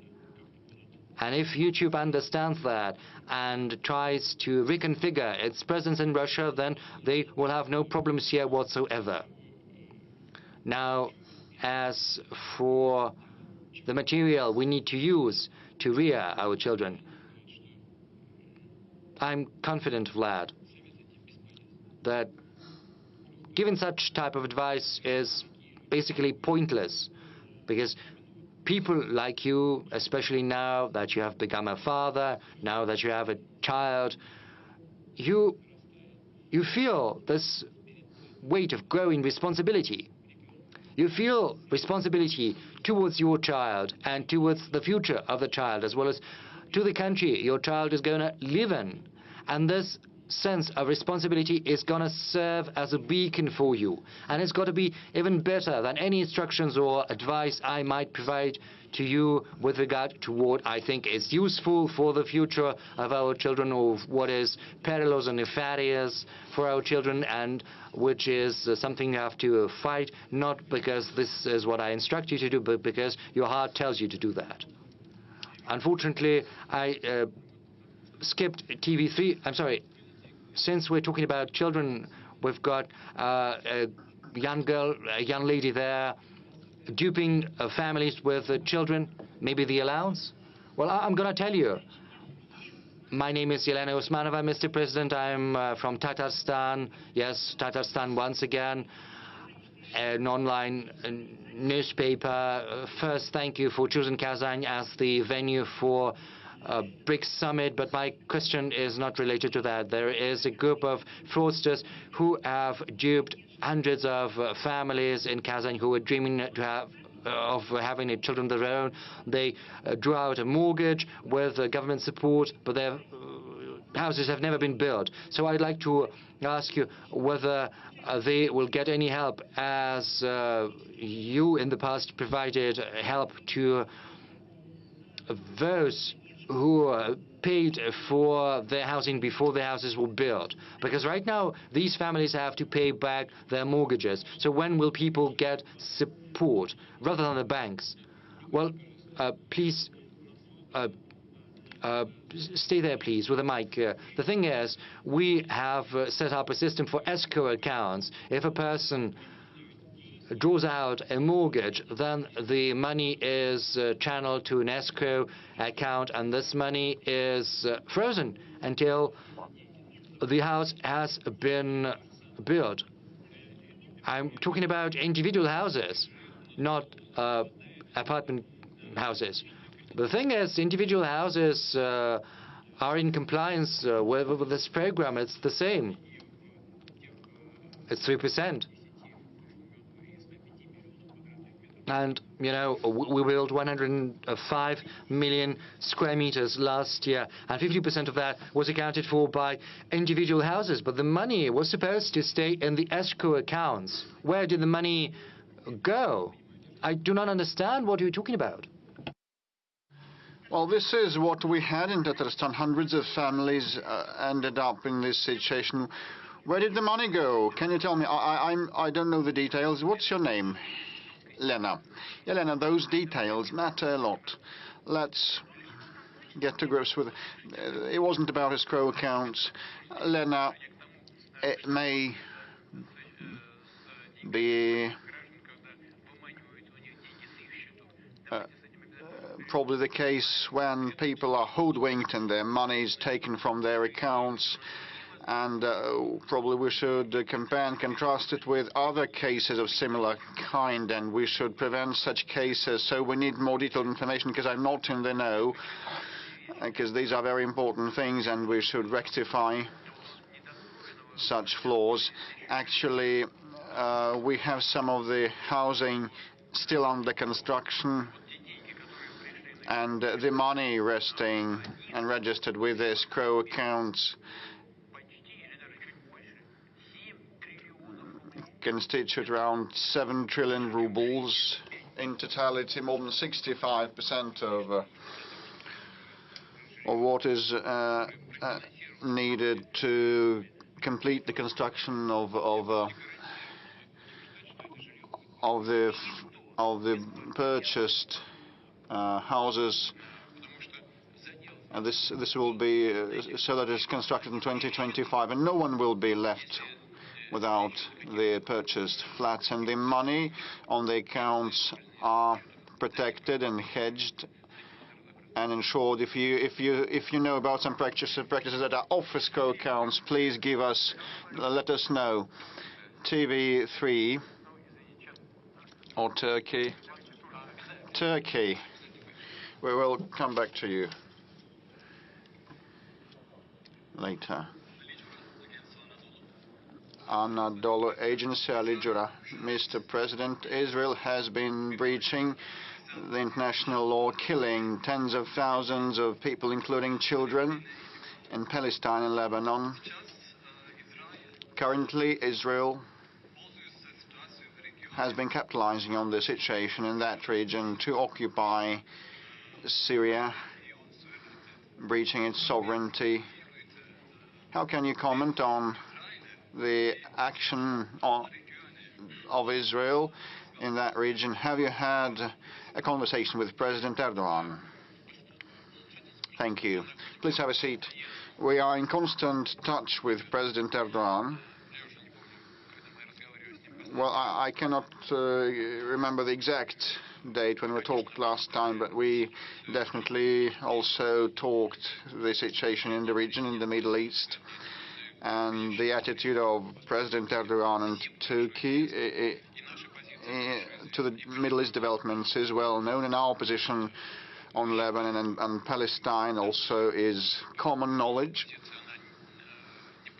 Our stance is not subject to political expedient situation, and we believe that the resolution of Palestine issue can be attained only with the help of removing the root causes. So the Security Council back in the past opted in favor of a two-state solution, Israel and Palestine. Israel was established, Palestine is yet to be established. This is the issue, this is the problem, and Israel has been continuing its unlawful settlement activities to date. I'm not sure what goals Israel pursues in Gaza, but you know, this merits only condemnation, and we did that on many occasions at all levels, including the public and civil level, and expressing our position in the Security Council of the United Nations. Nothing to add here. Same refers to Lebanon. As regards Syria, I believe, frankly speaking, Turkey has been trying to safeguard its safety on its southern frontiers and create conditions for the return of the refugees back home from its own territory to the Syrian land. And those territories are now under more or less control of actually Turkey. Probably they want to move away the Kurdish troops from the border. Probably those might be the goals and the outcomes, and may be attained, but the main beneficiary of the Syrian developments, I believe, is Israel. It's my personal belief. You may have any sort of attitude to what Israel has been doing. Russia has been condemning the seizure of any part of Syrian territory, but Israel has been trying to resolve its security issues. And, you know, the Golan Heights line is well known. And Israel has moved 63 to 64 kilometers on the front line, inserting around 25 kilometers into the other territory, the adversarial territory. It's similar to the Maginot line from the 20th century history, and real fortifications, formidable fortifications and solid ones have been built, and we hope that sooner or later Israel will withdraw. But now they have been pulling in troops, right, like several thousand of troops, and they're going to reinforce their contingent there, I think, and local people have appealed and called on Israel to include those territories into Israeli state, and if it all boils down to disintegration of Syria, this will be decided by the UN in line with the UN Charter and the self-determination rights nations have. This is a very convoluted, complex issue, not for today's phone-in, and you know, Turkey has had problems with the Kurdish Working Party for decades. I hope there will not be an aggravation, but you know, some of the European leaders told me that after World War I, Kurds were promised their own state and were duped and deceived. And Kurds reside in Iran, Iraq, and Turkey, and Syria. You know how many of them live there, around 30 to 35 million Kurds. And this is the Kurdish issue is a major one, and the Kurds are formidable fighters. And the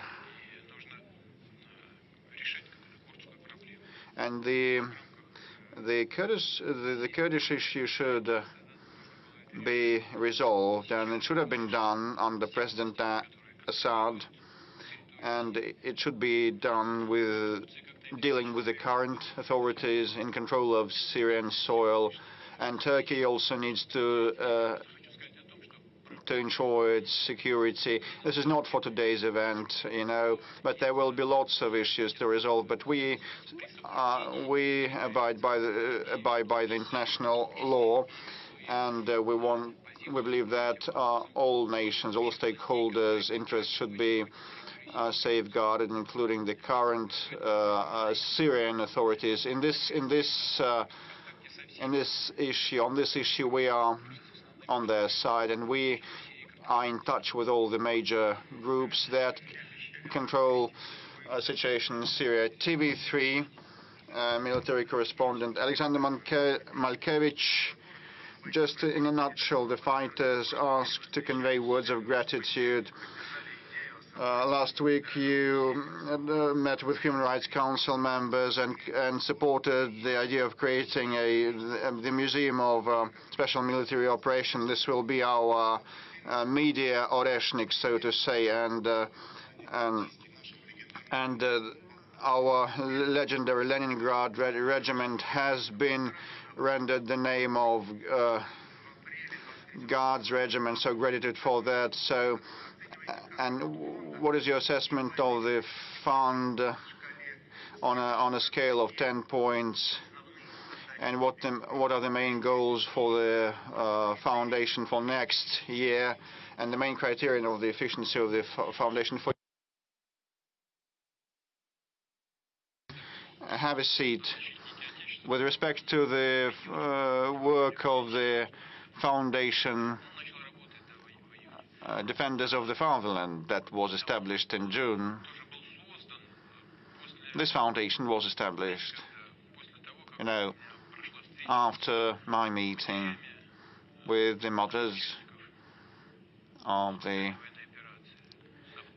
special military operation participants, with the widows, and I figure that the regular support methods to back our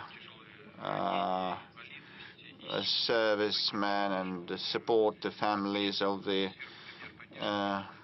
fallen heroes are insufficient, and we need a special arrangement to be established, including for those who get out of touch with the army. So the Defenders of the Fatherland Foundation was established for this sake. When they leave the military service, they still need the attention and care from the government, and it should not be formal, it should be targeted, individual, to each family, to each fighter. So this is the statutory goal of the foundation. It has to resolve social and welfare issues like allowances, payouts, receipt, prosthesis and artificial limbs, supply for those who need that, and they procure the entire service, not just the limb. And it is they have been carefully pre-selecting the prosthesis types, and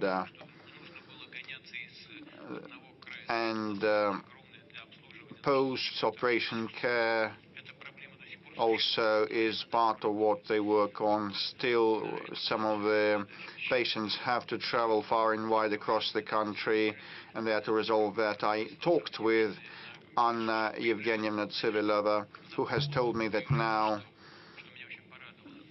the requests start coming from the fighters with respect to future employment, which is very important, and also about practicing sports and participating in cultural events, and this is so good. So it means that we are seeing a change for the better, which is very good. But, future employment is the overarching objective of ours, because those servicemen and ex-servicemen are so enthusiastic and they want to be trained for a peaceful life, or sometimes they can stay with the military and work at the draft commission offices, and they may move to the IT industry or work in sports, in military or civil sports. There's a great number of opportunities given the level of technological advancement and individual wishes. And overall, they have been successful. There are still some issues, and some issues remaining, but some of the people working there were directly related to the military operation. Those might also be widows of the fallen fighters, or mothers of those who still are on the battlefield. So these are caring, non-indifferent people, and the servicemen that came back from the front line also work in that foundation. This is why it is efficient in its operations. I didn't want to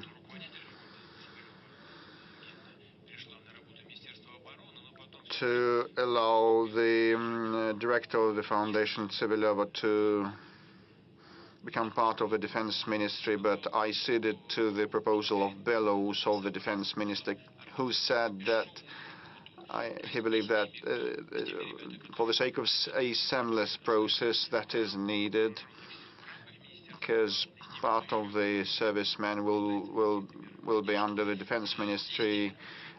Some of them are on the front line and others have left the army, so we need this seamless mechanism. If I'm not mistaken, it was in summer when we established a special social center under the Ministry of Defense, together with the Defend of Fatherland Foundation. They work under a single window system, where people, those who remain in the Ministry of Defense and those who have left the pyramid of the ministry, get united and work on the two tracks. On the whole, there are lots of problems, but we try to fine-tune this work. As you know, they also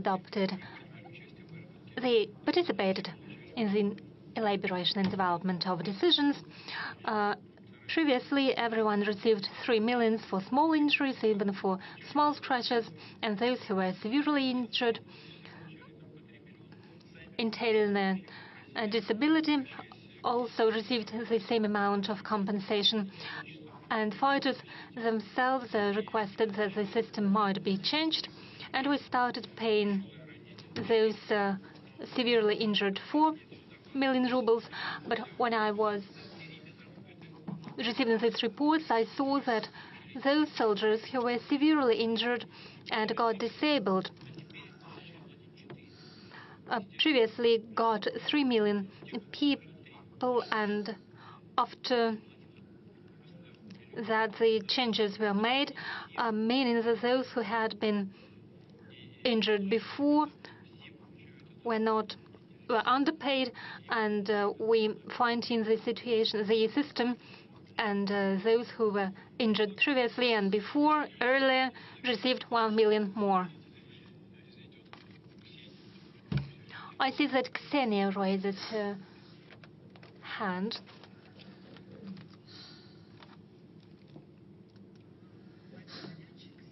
Mr. President, Ksenia Sobchak, you touched upon a very important topic, the topic of single window and the capabilities of the Ministry of Defense. I would like to offer a different perspective to this question. We, stars of the show business, journalists, and those who are indifferent, implement various projects. In particular, for more than 2 years, we've been involved in a large-scale project offering assistance to those people from Belgorod and Kursk regions, our compatriots and co-citizens who were affected by the attacks of the armed forces of Ukraine. We have provided assistance to hundreds of people, and I believe there are many people who are indifferent. What do you think? How could we provide assistance to those people and establish a single window in order to bring together the civil public initiatives and the state work of the state structures and bodies that already exist? I'm talking about voluntary work that could be provided via a single window system on all tracks, because we face difficulties with employment in the new regions, problems with receiving places in the kindergartens, and other problems that families with children are facing when they relocate. Would it be possible to establish a single window system for civil initiatives? Thank you. Well, first of all, thank you very much for all your efforts. It is a tremendously important thing when we provide assistance to very specific persons. Second, when volunteers provide such assistance, and I would like to thank all volunteers without any exception. They risk their lives. There are losses among volunteers, unfortunately. But when they work, they reach out to a specific person, and they have a better feeling of where the government succeeds and where something fails. So as I've already mentioned, with regards to the Kursk region, there is a program aimed at restoration of the Kursk region, and funds have already been allocated, and same happens in other borderline regions, in the Belgorod and Bryansk regions. No one be left unattended. But you probably have a better feeling for that, and I'll think about how to proceed on myself, and I'll request our bodies, the Ministry of Defense and the governor. I'll ask them how we can pool these efforts. We could establish a single window system, or think of a different instrument in order to coordinate the efforts. Thank you, Ksenia. I don't have an answer right now, but I agree with the problems that you've raised. The topic of special military operation, I suggest that we continue taking questions about the support measures for the family members of those fighters. There have been requests for assistance in finding those people who are missing now, people with whom any connection was lost, or with those people who, according to the information received by their relatives, were imprisoned. Would you give an instruction to collect information about those people? Could we fine-tune this system for informing the families of servants, military servants? It is a very sensitive issue for many people. It's one thing when a person is fighting on the battlefield. God save him. There are various types of payments. We are talking about big amounts of money. There are so-called travel expenses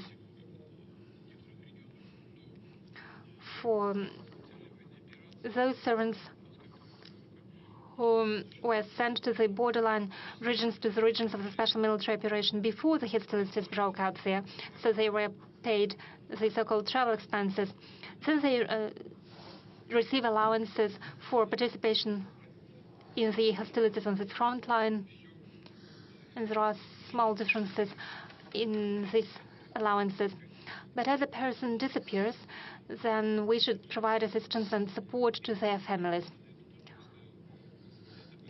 Ministry of Defense is aware of this problem, and at least two things need to be done on this track. First, what we need is to reduce the time for taking final decisions, when there is no information, when then families no longer receive the payments and the allowances because there is no person, he doesn't participate in defensive or offensive campaigns and doesn't receive the respective allowances. So the family doesn't receive the financial support. And together with the government, the Ministry of Defense have to take a different decision. What could be done in order to provide at least some of an assistance to those families? Maybe some payments for children. And we should take the decision regarding the temporary measures, and we also need to accelerate the decision-making process, the process of making the final decision. I'm not going to go deep into details, but the Ministry of Defense is aware of this problem. We've been working for more than 3 hours. There are lots of questions. Shall we try with a small blitz? Yes. We'll start with the following question. When you conduct meetings, sometimes officials ask you instruction to initiate some work. Well, don't be angry with the officials. The decision-making process is a complicated one. And when they reach out to me, then normally it is about the problems or questions to which there are different attitudes. Some colleagues believe that it should be addressed from one perspective, others offer a different perspective, and instructions are needed in order to see which way to choose when there is a difference in opinions. Then colleagues come to me, and at a meeting they ask me to take the final decision. And they ask instruction to make sure that nothing is forgotten, that a clear final decision has been formulated.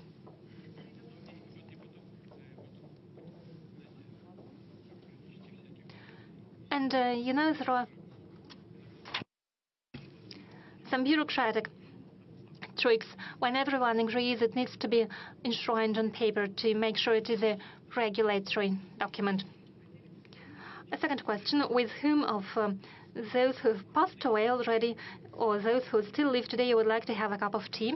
Well, from those living today, I would like to have more time to spend with my relatives, with members of my family and my friends. I would like to have more opportunities to drink a cup of tea with them.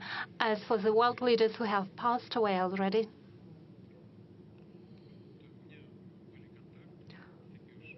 I've had contacts, not so close contacts, but nonetheless, for quite a long time, I had contacts to Mr. Kohl, the German Chancellor.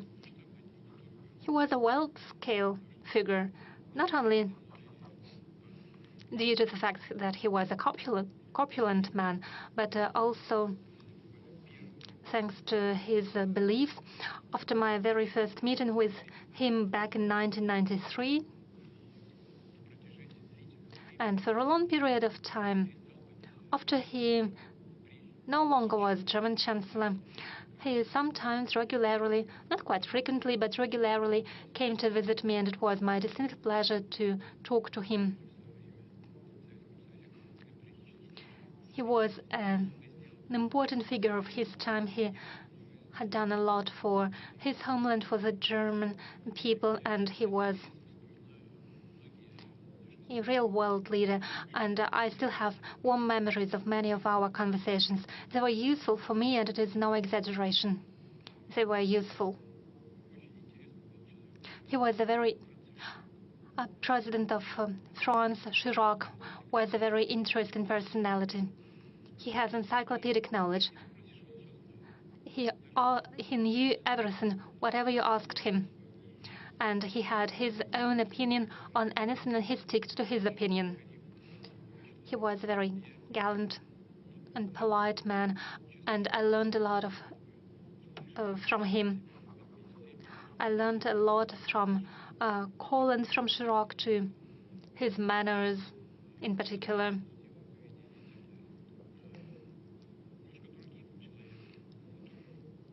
a bit different sort of personality, but nonetheless a very warm person, was Berlusconi. Just as Chirac, he accomplished a lot for development of Russo-Italian relations. Regardless of what's happening right now, we feel some affinity to Russia among the Italian population, just as we feel the same affinity to Italians. They've all made a large contribution to the development of our bilateral relations and to the world policy, and it was interesting to talk to them. They were true personalities. They had their own opinion, and they were focused on achieving best possible results for their own countries and strengthening the sovereignty of their countries.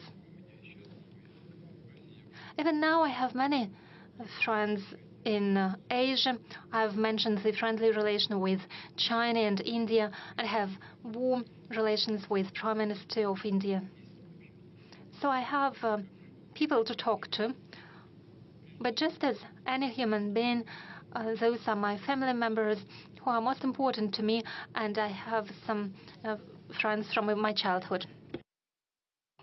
I have a semi-question or request for advice. Do you have any banking investments? If so, I used to have a deposit in Sberbank, but when Bank of Russia fell under sanctions, that was the first financial institution, I transferred my money there as a demonstrative act, and I put my salary there.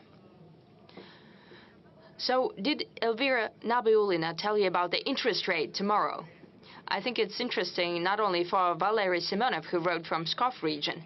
No, she does not tell me the interest rate. She possibly does not know herself, because they're discussing it at a meeting of board of directors, their own party meeting, and during the discussion they take the final decision. However, I hope that will be a well-balanced decision that will be in line with the challenges of today. The forecasts of Vladimir Zhirinovsky for the situation in Middle East and the Caucasus are coming true. Will other forecasts of Mr. Zhirinovsky come true? Naturally, I knew Mr. Zhirinovsky very closely. He was not a fortune teller, but he was a person that was larger than life. And he did it remarkably. He was a polymath. He was well-trained. He was actually a specialist trained in Middle Eastern studies. He was a true expert. So what he said is indeed coming true, because he said it based on analysis of what was happening in our country, in the world. So he was forecasting the situation. It is indeed coming true. However, this is a forecast based on true knowledge and the experience that he had as a specialist. I suggest we go back to the Q&A question. Yes, we can do that forever. And we have 200,000 questions. I don't see what's written on your paper, but you've been raising your hand for a while now. A man in mask? Okay, you'll be the next. Okay. May I? Yes, please. Svetlana Shevchenko, Novosibirsk region. We are an agrarian and industrial region.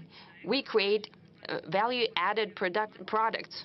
We export goods, but we have an acute lack of talent, especially young people. Despite the agricultural mortgage and development of agricultural lands, we lack people. What measures should be taken in order to preserve those who are already living in the village and to attract new generations there? That is a very important question. Agriculture is one of key industries of Russian economy. As I have already mentioned, it shows good growth rate of 3% annually. We are very happy with what is happening in the agricultural sector. I have already given the example. If I'm not mixing anything up, I can tell you that in 1986, the Soviet Union bought 35 million tons of grain. This year, no, last year, we have exported 66 million tons. In 2000, we have already started to export grain. However, it stood at about 1.2 or 1.3 million tons, and now we have 66 million tons. It seems impossible, but it's true. Look, we are ranking as one of 3 major exporters of food in the world, and as for wheat, we are number 1. Last year we had a record crop of 148 million. This year we'll have 130 million tons. For the past decade, we've had more than 100 million tons. We have tremendous export capacity. We are fully sufficient in meat, and we're exporting meat. We have issues indeed with fruit and vegetable and milk, though we have a special development program. But we see growth everywhere. One of the most important questions is social issues in rural areas, that is culture, education, housing. We have a social and economic development program for rural areas. It has already funds earmarked for that. Possibly that is not enough, but most importantly is to improve the level of life, the standard of living for people in rural areas and their income. That will solve all other questions, I'm sure. We'll move towards that goal. As for talent, indeed one of key issues. Traditionally, even back in Soviet times, we've dedicated great attention to human resources, and now the work in rural areas is already a business. And it's very interesting. It requires highly trained professionals at different levels in biology, chemistry, agronomes, and so on, geneticists. For example, as for genetics, it is a very important science, but now is developing in the interests of agri-produce. It's showing greatest growth. I think it's very interesting. And we should talk about not only at such events once a year, but we need to talk about all the time. And to create conditions for young talent to go into those sectors of the economy. As for the state, it will do everything that's needed to engage new students. And the producers should also do what's being done in other industries to create conditions, to create specially targeted programs for new students to find the pool of talent, to ensure their work at the production, and to engage them in hands-on internships. All that together will help. We promised to the journalist in the mask. I have already taken my mask off. I travel by subway. Andrei Knyazev, Arguments of the Week from Uzbekistan, here as a volunteer and head of the studio of young students and bloggers, the world of the young, Moscow. 45 years is the time I've spent in journalism. I started in Uzbekistan, and now here I see that paper journalism is dying out. Maybe such bloggers as Vlad Paper can help newspapers that are independent. They don't depend on the state or businesses. They depend on readers only. What do you think should be done for the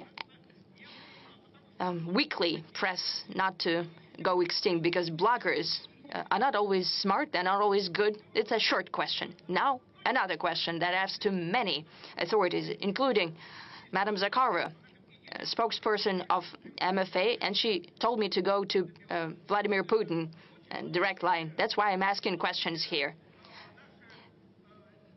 Many of our scientists and many people who see the future are telling us that within 10 or 12 years, the countries of Europe, Japan, the US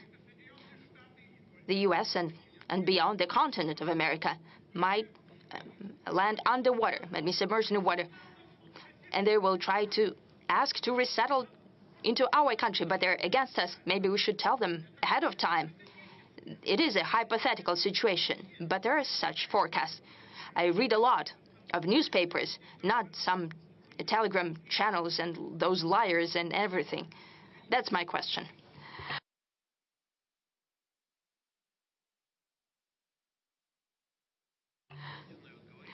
I don't know whether I should say it or not, but I'll tell you the story. You know, a famous joke, a family sitting around the table, and a small boy is saying, they're doing the crosswords, a word of 3 letters. His mom hits him on the head with a spoon. Why? The word is a house. And the father says, yes, you need to think about the house.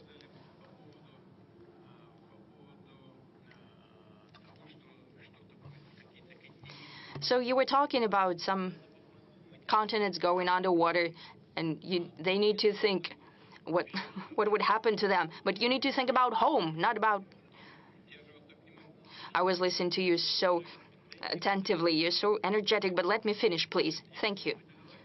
Why am I saying that? Because those forecasts that you've mentioned, they're not just ephemeris calculations. These are done by serious scientists. They're saying that the permafrost will defrost, and that's a tremendous hazard to the environment. There will be greater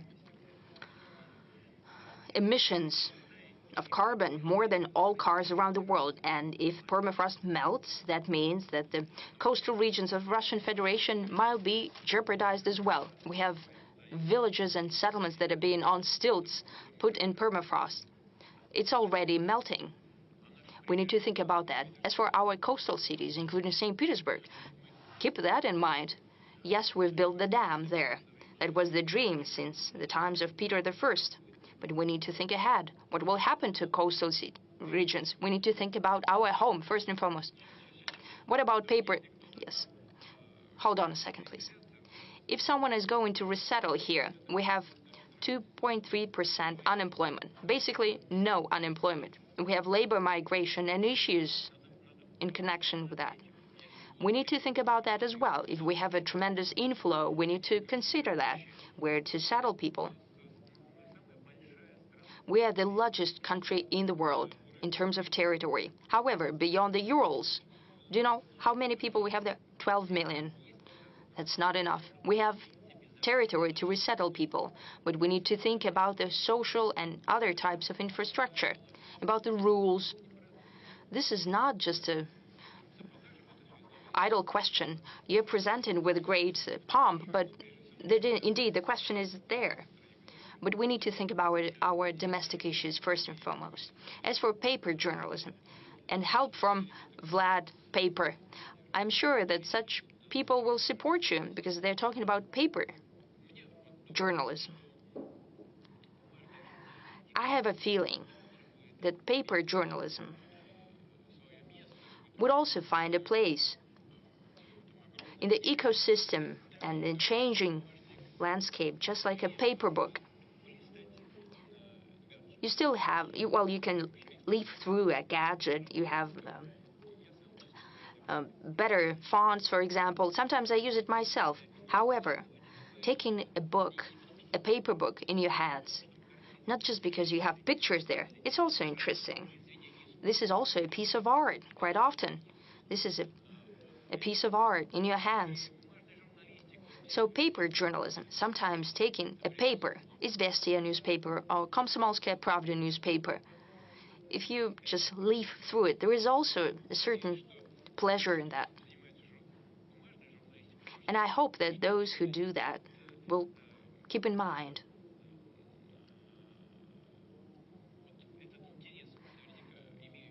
And I'm sure that there is interest from the public towards paper journals, but most important thing is the content.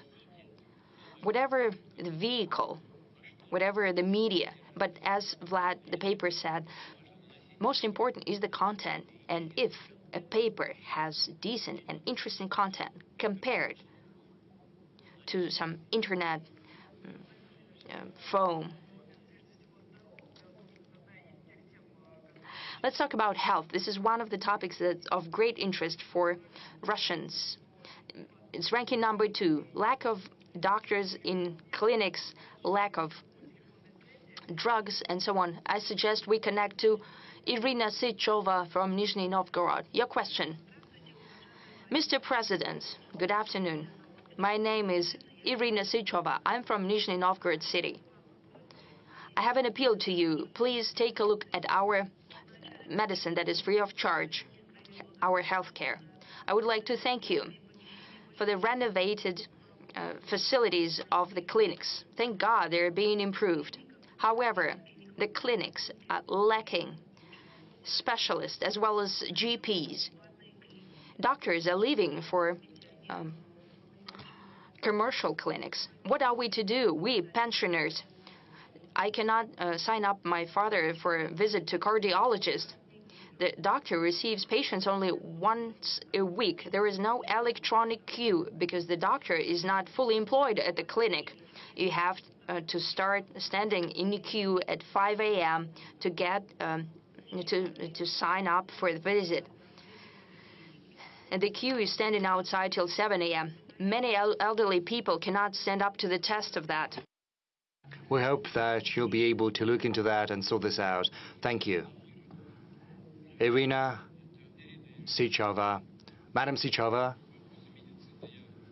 the issues of healthcare are something we have to look at in a broader context. It ranks second in terms of importance, and the same goes for any country, for developed nations in particular, because there this issue sometimes is even more relevant. But we shouldn't think about them, we should think about ourselves, about home. So thank you for pointing out that the clinics are being renovated. It's a good sign. It means that something good is happening. We have a whole program dedicated to this matter. But the most important thing with the specialists, with the personnel, is related to the first stage of our healthcare system. You know, we've got the hospitals, and there the problem with doctors is almost non-existent, whereas in the first stage, the clinics working with patients directly are a weak link. And the most important thing is to organize healthcare across different regions of Russia. If we look at the use of beds in hospitals, we see that they are not filled throughout all the year, whereas the first stage of the healthcare system, the first stage has this problem. The thing is how we reallocate the burden and how we make sure that it's spread out evenly throughout the year. The healthcare ministry is trying to attract as many new graduates as possible to hospitals in rural areas and smaller towns and settlements. We're giving an additional 50 or 29,000 rubles as a premium to those young people who are willing to relocate to smaller towns, and we have seen 17.5 thousand influx of new specialists to rural areas, and we have to continue working on that, and we have to move at a higher pace than we are doing right now. Colleagues will probably help me. We'll jot all of that down, and we'll help you with your father, of course. Let's keep on medicine.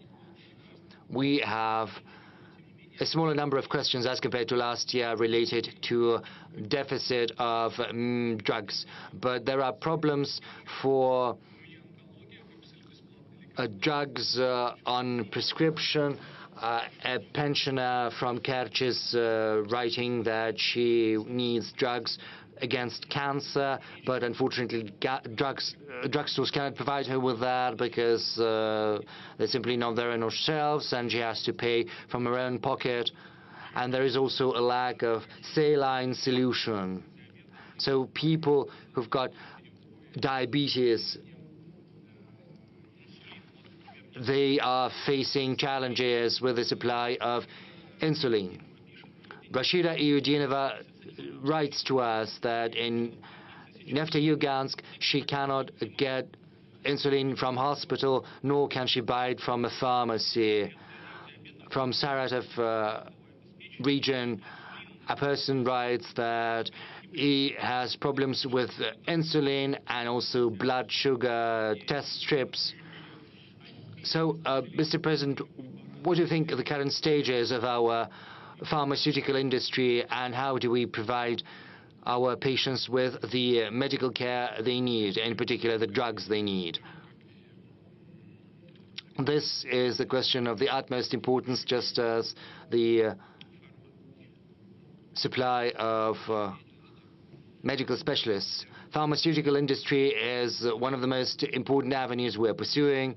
When I was the chairman of the Russian government, that was back in 2008, back then we embarked on the path of building our own pharmaceutical industry. Back in 2008, we started talking about that. We drafted programs dedicated to the subject. In 2009, the first programs were set forth. They bore different names, but the substance has always remained the same. And that substance is building our own pharmaceutical industry. I do not remember how much money we allocated back then. Pharmaceutical industry was being developed thanks to the government support, to a large extent, using the money earmarked from the federal budget. Whereas currently, our pharmaceutical companies, for the first time in history of the several last years, have started channeling their own money into research and development to the tune of dozens of billions of rubles, I think 40 billion rubles or so. They've got their own development programs.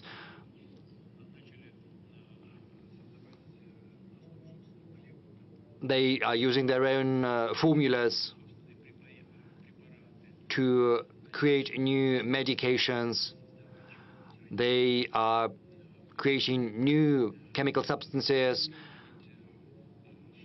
which is a first in our history. We've come up with our own medications against cancers. St. Petersburg is one of the leaders in that field, and the same goes for insulin.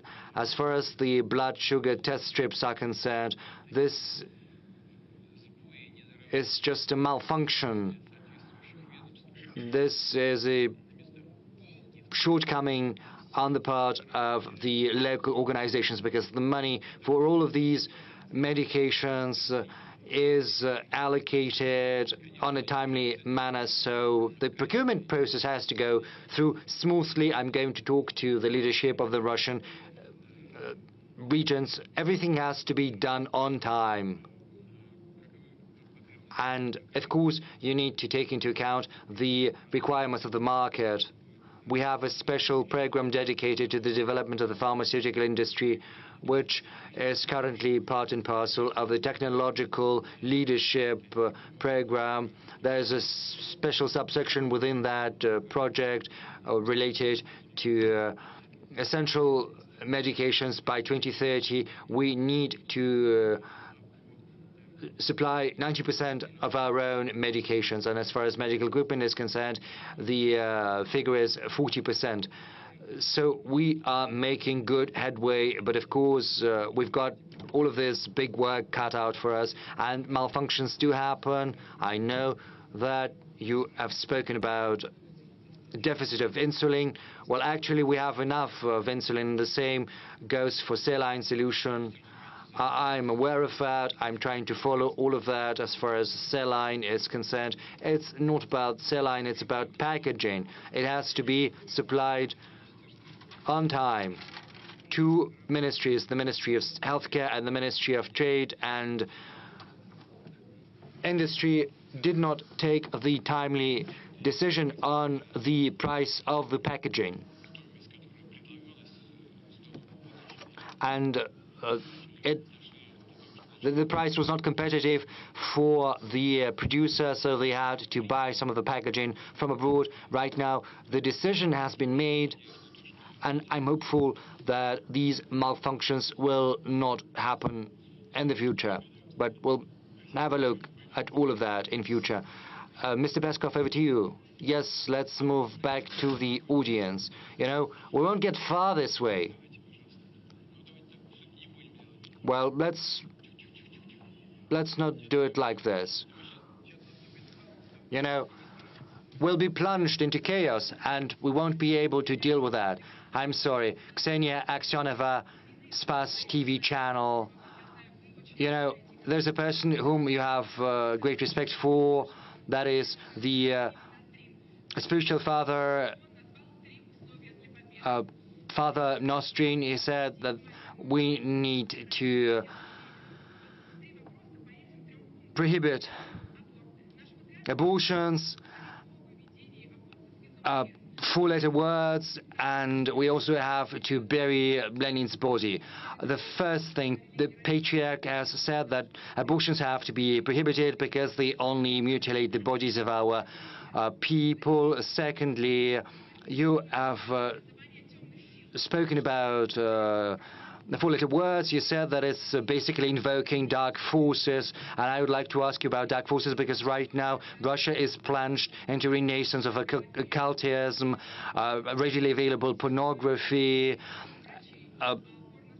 and people spend more money on pornographic websites and extrasense and spiritualist than on anything else. And the third component is burying Lenin. I'm not talking about the assessment of his activities, but about respecting the will of his family, because, you know, an embalmed body in a mausoleum is a godless tradition. What prevents us from burying the body of Vladimir Lenin? Well, I am confident that these are not the questions for the big press conference. These questions are very sensitive as far as abortions are concerned. Of course, we have to think about respecting religious convictions. They have to be protected, of course, on the one hand. On the other hand, we have to address the demographic issues, but we also have to think about the level of welfare of Russian families with children. We have to think about their future, and we also have to think about the right of women to make these decisions. This is a very sensitive matter we cannot address during the press conference. Nor can we address the issue of pornographic websites. You know, there are some people who are not happy with the fact that YouTube is being slowed down. I think porn websites are visited all across the world. It's as easy as ordering, you know, a beefsteak on the internet. I think it's an issue not just for us, but also for everyone. What can our response be? You know, there can be bans and prohibitions, but you always have to come up with an alternative. You have to come up with something which is more interesting than a porn site. Like, so that you go for an alternative, because, you know, you've been to a porn site and now you have to go for something more interesting, more passionate, something that causes greater interest. But in Russia, in particular, we shouldn't make any step that would drive a wedge in our society. This is what I think. But Ilya is correct, of course. I like him, and he told me that, and I listened to what he has to say. Let's move to the other sector. You know, there's Kolesnikov. Yes, Andrei.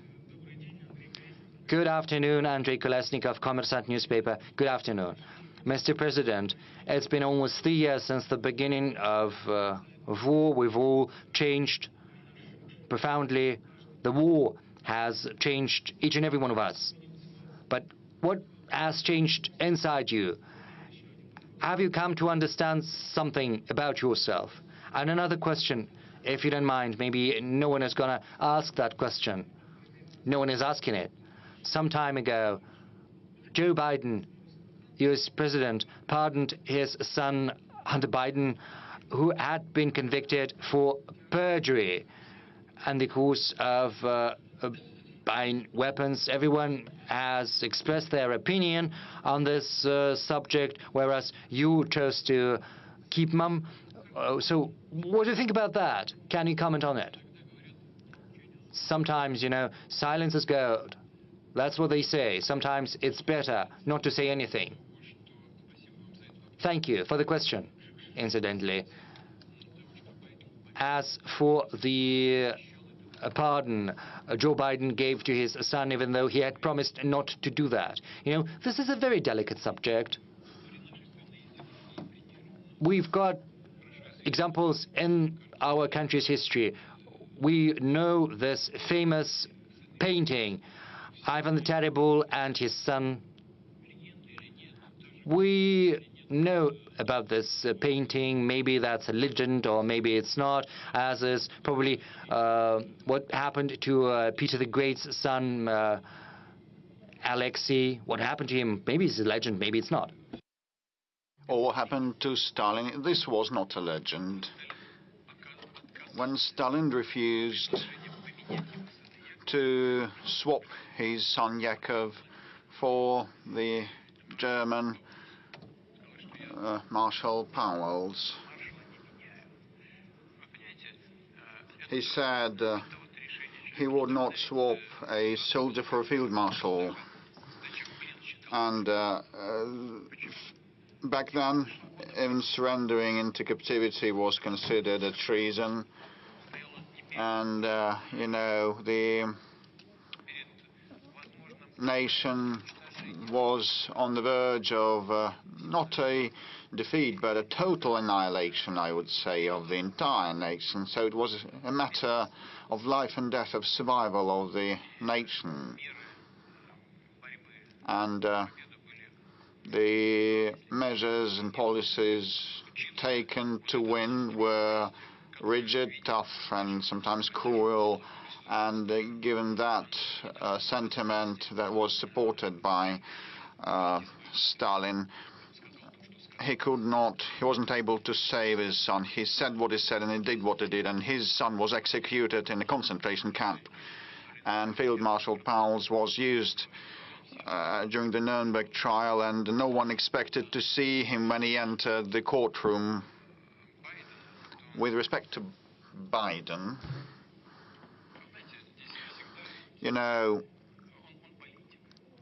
he's a politician, so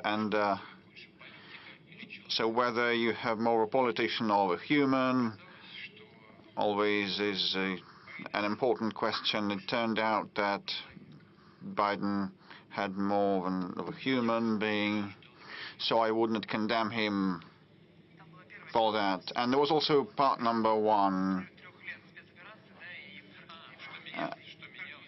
Whether you have changed over the past 3 years. We all keep changing every day, every hour.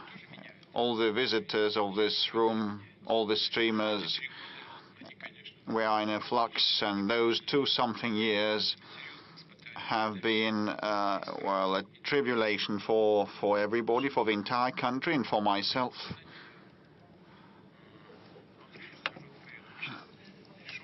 And we keep joking.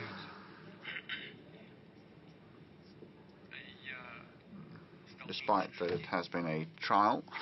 And I almost ceased laughing, and I now joke much less. And there is also one more circumstance. I started improving the skills that I have in the search of key points and issues, and my concentration capability to resolve them. The opposite sector, I can see RBC news outlet. Will you pass the mic? Polina Himshashvili, RBC, as a follow-up on the question. You said that you now laugh and smile less. Could we return to February 2022? Would have changed your mind? Well, it is a hypothetical question. Had we had a chance to go back, looking with hindsight, knowing what is happening now, I would have thought probably back in 2022, I would have thought that the decision made in early 2022 ought to have been taken before, earlier. This is number one. And number two, well, we ought to have started getting ready for those developments and the special military operation before. And those the Crimean developments were kind of off the cuff, offhand, impromptu. And the 2022 also we started because we could not tolerate it anymore and wait for the situation to deteriorate further. And the Kiev authorities stated directly in so many words that they would not implement and fulfill the Minsk set of measures, and they claimed to obtain the WMD, and we figured out that we had been deceived with respect to the Minsk arrangements, and the massacre had lasted for 8 years, and they just dropped it aside. And we saw that the military stationing of those territories began, and the annihilation of all things related to Russia began, and we could not carry on like that anymore. They compelled and forced us. Had we known in advance what would happen, we would have prepared in a systemic, real, serious way. This is what I would have thought. Dear friends, we've been working for more than 4 hours. We've exceeded the 4 hours duration. Let's allow these colleagues. Ura, .ru. Will you please stand up, lady? Pass the mic. Thank you, Mr. President. Ekaterina Lazareva, Ura News Agency. You have mentioned some of the European leaders. So I would now ask the following. 2025, Russia will mark 80th anniversary since the victory in the Great Patriotic War, and you start inviting international leaders. Well, if we recall, this year France celebrated the Normandy Day, the Normandy landing day, and they didn't invite us. And the Auschwitz anniversary, liberation anniversary, also was celebrated. You were not invited. But have you submitted invitations to the former anti-Hitler coalition representatives to attend this future forthcoming anniversary? Is it important for you to see US, France and Great Britain represented? As regards inviting us to events, we do not seeking anything like that. We are fine at home, and we should strengthen ourselves, and this is the overarching policy of ours. And second, we will never forget the sacrifice suffered by our nation and brought to the altar of the victory. We will never forget that. And other countries, naturally, today are trying to pass that into oblivion. This is part of their anti-Russian campaigning. But this is up to them. We will be glad to see everybody wishing to attend this glorious red letter anniversary. Well, I do subscribe some invitations, but it's principally responsibility of foreign ministry. My position is that we'll be open to anyone wishing to attend. We'll be glad to see everybody, included the anti-Hitler coalition members who back then contributed considerably to the victory over the Nazi Germany, the United States and Great Britain with their northern convoys, and there were very many feats and heroes there, and some of the veterans have survived to date, and the British sailors were heroes, and when they disembarked in France, in the north of France, the Americans also acted in heroic ways, but their casualties and their participation, their contribution is not comparable to ours. And the Soviet Union lost 27 million, the United States 500,000 people only, the United Kingdom less than 400,000 people. In the First World War they lost 1.5 million. Conversely, so the contribution had different weights, but their participation was important. And but when I became president, we repaid everything. The Lend-Lease debt. Also, the Americans recovered that from us in full. And we have repaid that despite so many years. But we appreciate the contribution of the allies, and we'll be glad to share the joy of victory with them. We have lots of questions still. Let's ask someone in the room. Please don't make that much noise, otherwise I will conclude. Yamal, I can see Yamal wishing to take the floor. Mr. President, good day. Yamal Media, Zhazdin, and the Western countries have imposed more than 40. Well, I stopped counting, but, imposed 40,000 restrictions against us. But, our progressive development in the Arctic is something that they have a grudge against, and they actually say that their goal is to do away with the LNG projects in the Arctic. What do they fear so much? Why are they so much afraid? Will they be able to hinder our pace of development in the Arctic? Well, they fear competition, actually. This is why they use politics for unfair competition. Novatek is a well-known company that is not a global leader. Other companies and countries produce more LNG, but ours keeps growing, and they want to impede that growth. This is kind of unfair ways to restrain competitors, and this is bad for them if they fight competition like this with non-economic means. That they will lose their competitiveness one day. It may not happen tomorrow, but that will happen for sure if they continue in this vein.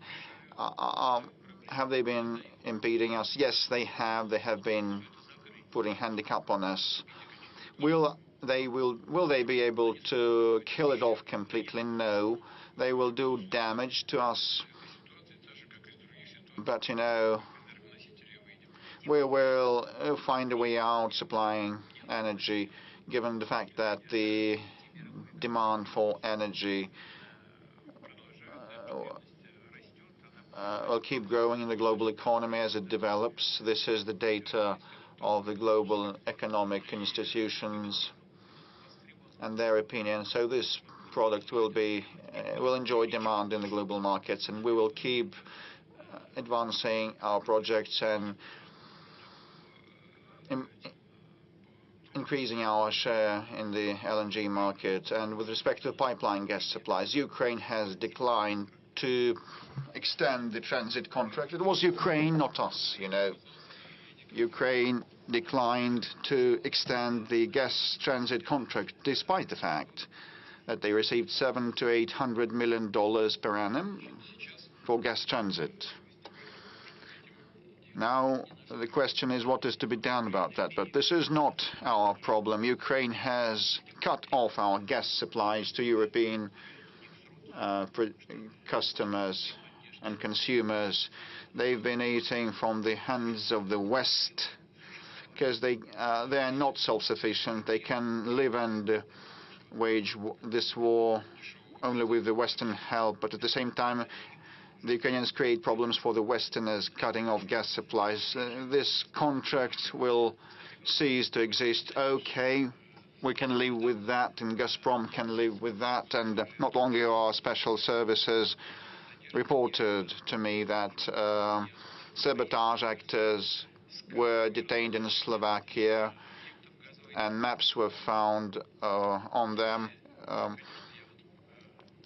with energy facilities and installations spotted on their maps. So I received information just yesterday, so I would ask via the special channels to find out why so and what was happening, and because they wanted to commit terrorist attacks in Europe, because they've been fed by, they live off the West, and now they kind of start perpetrating terrorist attacks in Europe. But our option is to cooperate, and we will attain our goals. So space exploration, and BBC, I also see BBC, you will be able to attack us shortly. You keep attacking us, and we just defend ourselves. Thank you. I represent the Chinese television, but you look very much the Chinese people of ours.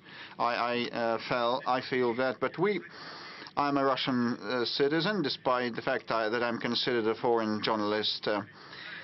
Let me start with a question from the state television of China, CGTN. Thanks to them, I'm employed, and so the question is, the program is titled Outcomes of the Year, and in the course of that year, you kept saying that the Chinese peaceful and peace-building initiatives are, I don't remember the exact quote that you said, that they're more workable and feasible than all other things by other intermediaries. If we cast everything aside, the West has exhausted the limit of trust, and Russia was deceived and duped by the European leaders. But if we speak in specific, concrete terms, and if Mr. Trump and his aide, Mr. Kellogg, keep saying that one can put an end to this war even before the inauguration on the 20th of January, but actually we're not now saying about acceding to NATO or not, just seize the fire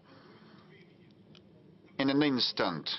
Is that possible? Is Russia ready to make this important steps if the European partners and American partners would manage to persuade Kiev, because the entire world is tired of the Ukrainian crisis, and people in this country also want peace, and this would be a simple step. No one risks anything, just in an instant stop where things are. If someone fails to implement that, would not keep their word, this can resume. No one would lose anything. Just put it at a halt. And my second question, so it is a hybrid format. I live in Korolov, in the suburbs of Moscow, so I'd like you to hear the biggest scientific town in Russia. So now at the Khrushchev Center, the National Space Center is being built, and the residents of the town of Korolov, just 250,000 people, just are bewildered, and they do not know whether we maintain this space capital status, because actually we need to have a special probably economic zone on the territory of the house building plant, because we should reinstate Korolov as the historical space exploration capital of our country. And we need a third entrance to our city, because we have huge of congestion. 4 hours we spend in those traffic jams. So we need a flyover and bridges, and we have some issues about democracy. I apologize, I'm just winding down and saying everything. So you combine two, you're wearing two hats, that of a citizen and that of an international journalist. Third entry into Korolov. It is an acute problem. You probably know that we need it. We cannot spend so much time in the traffic jams, and I believe that the whole population of Korolov is applauding me right now. If you are able to resolve it, we will be just happy. I'm sorry for having taken so much time. Well, your employer wouldn't thank you for the second part of your question. It's not what he sent you here for, but you got my message correctly. You should think about your home. Well, actually, we raised the issue of the entry into Korolov. I remember it, I know it from our previous debates on the development of Korolov as a space capital of Russia. In Moscow, we are already constructing an important center.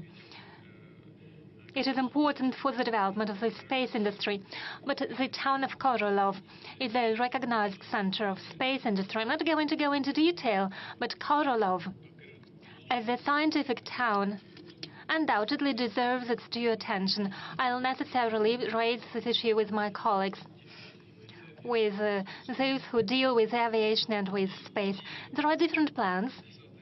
The idea of establishing a special economic zones does have its justification and its reasons. I'm not going to pronounce the final judgment, but it is something we have to think about. And indeed, we should think of using the potential of the city. You are absolutely right in this regard. Now turning to the peace initiatives of the People's Republic of China and the People's Republic of Brazil, the South African Republic of South Africa.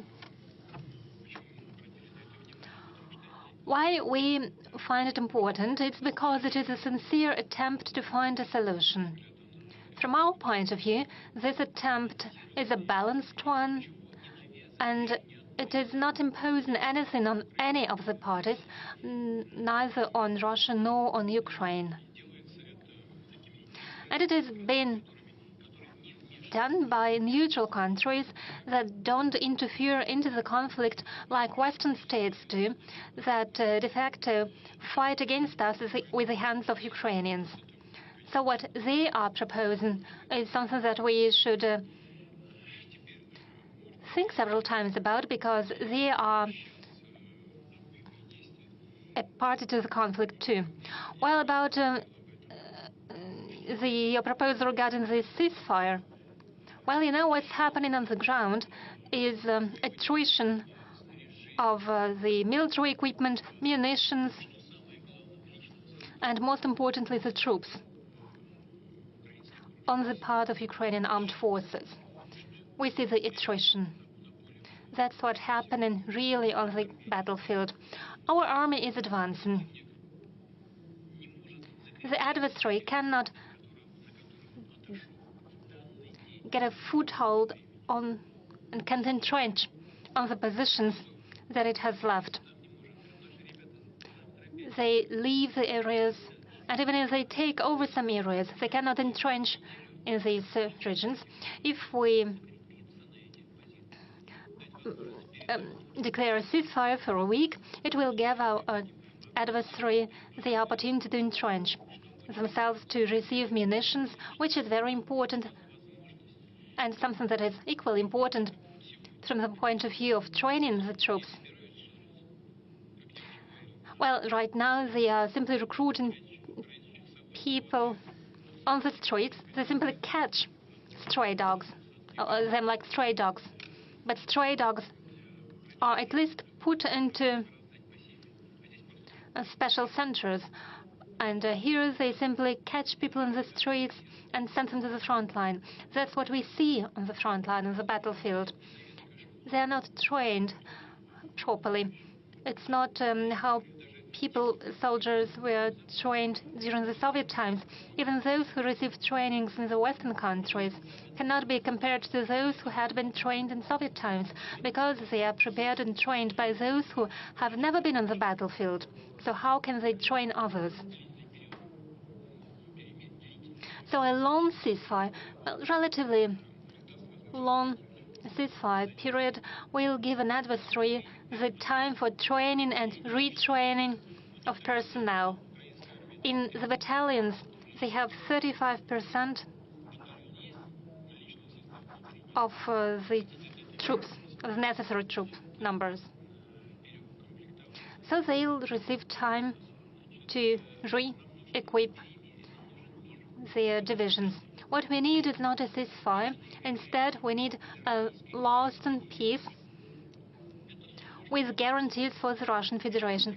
It is a complicated question how we can ensure these guarantees, but we could think about it.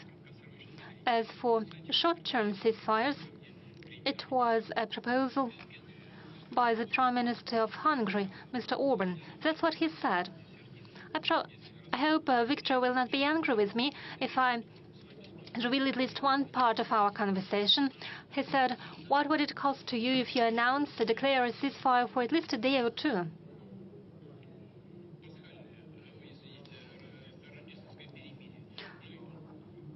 It could be a Christmas ceasefire. The adversary will not be able to accomplish anything with these 2 or 3 days. And I said, yes, probably you are right, but would you first talk to the Ukrainian side? At least 3 times did we agree to similar actions when it came to the navigation in the Black Sea, when it came to the energy infrastructure, and so on and so forth. Erdogan made proposals. Ask your president. He was a mediator, and as a mediator, he made a proposal. I said, I need time to think about it. Next day, I called him, and I said, okay, we agree. But next day, head of the Ukrainian regime said, no ceasefire, no talks. I called later on Erdogan, and he says, well, those are our partners. And now I asked Orban. He suggested a Christmas ceasefire, and he also proposed a prisoner exchange. I didn't say no. I said, well, I will have to think about it in principle, but go and ask them. He went and asked them. Next day, head of the regime said there would be no ceasefire and no prisoners exchange.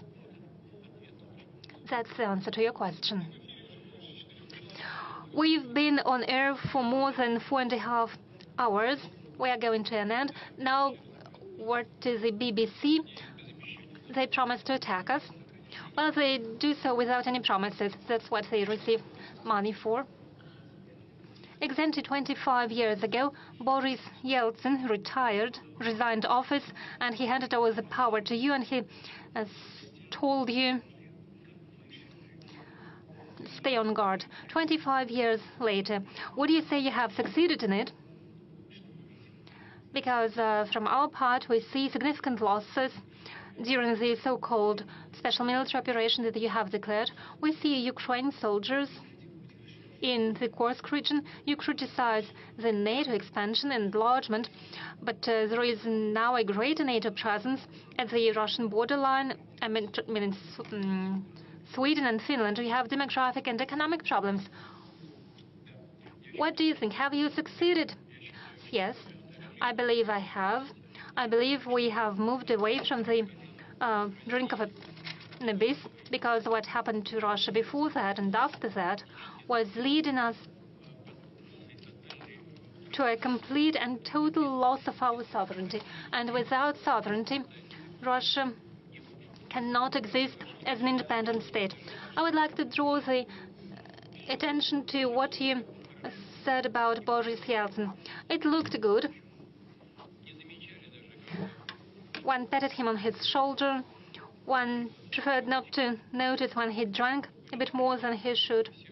And he was warmly received in all Western circles. But when he raised his voice to protect Yugoslavia, when he said that it contradicted international law in the UN Charter, as soon as he said that it was unacceptable in modern Europe to attack Belgrade, the capital of a European state, without any sanctions imposed by the UN Security Council. Immediately was he persecuted, and immediately one started criticizing him. Don't you remember it? And I've done my utmost to make sure Russia is a sovereign and independent power that is capable of taking decisions in its interest and not in the interest of those states that tapped it on the shoulder in order to use it for their own purposes. It's where I could stop my answer. I understand that you provided many arguments to substantiate your point of view. You mentioned inflation. Yes, we have inflation. We are going to fight against it. But we have good economic growth. We rank number 4 worldwide in terms of purchasing power parity. Please share it with your audience. We rank number 1 in Europe. We have left the UK behind. But we are ready to work with the UK if the UK wants to work with us.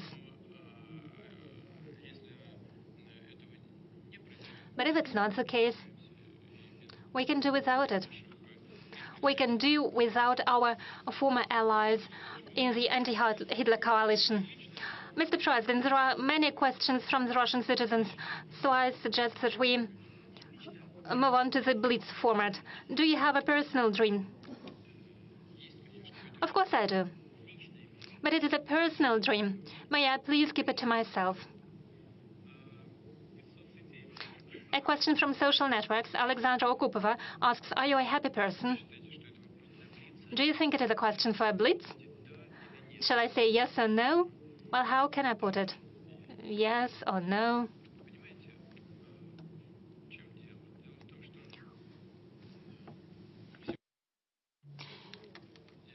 It's a well-known fact that I was born in a regular working-class family.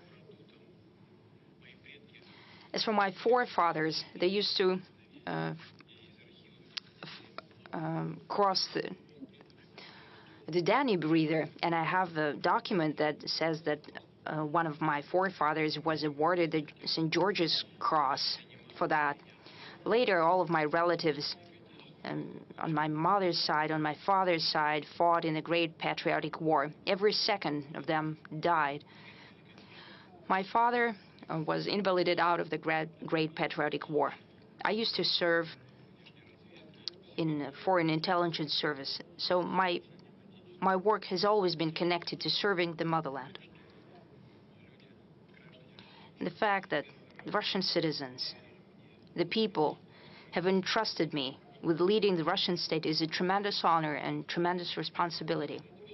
In essence, I could say I'm happy with that and thank you. However, I should be more God-fearing maybe and saying, what else should you expect? What more can you wish?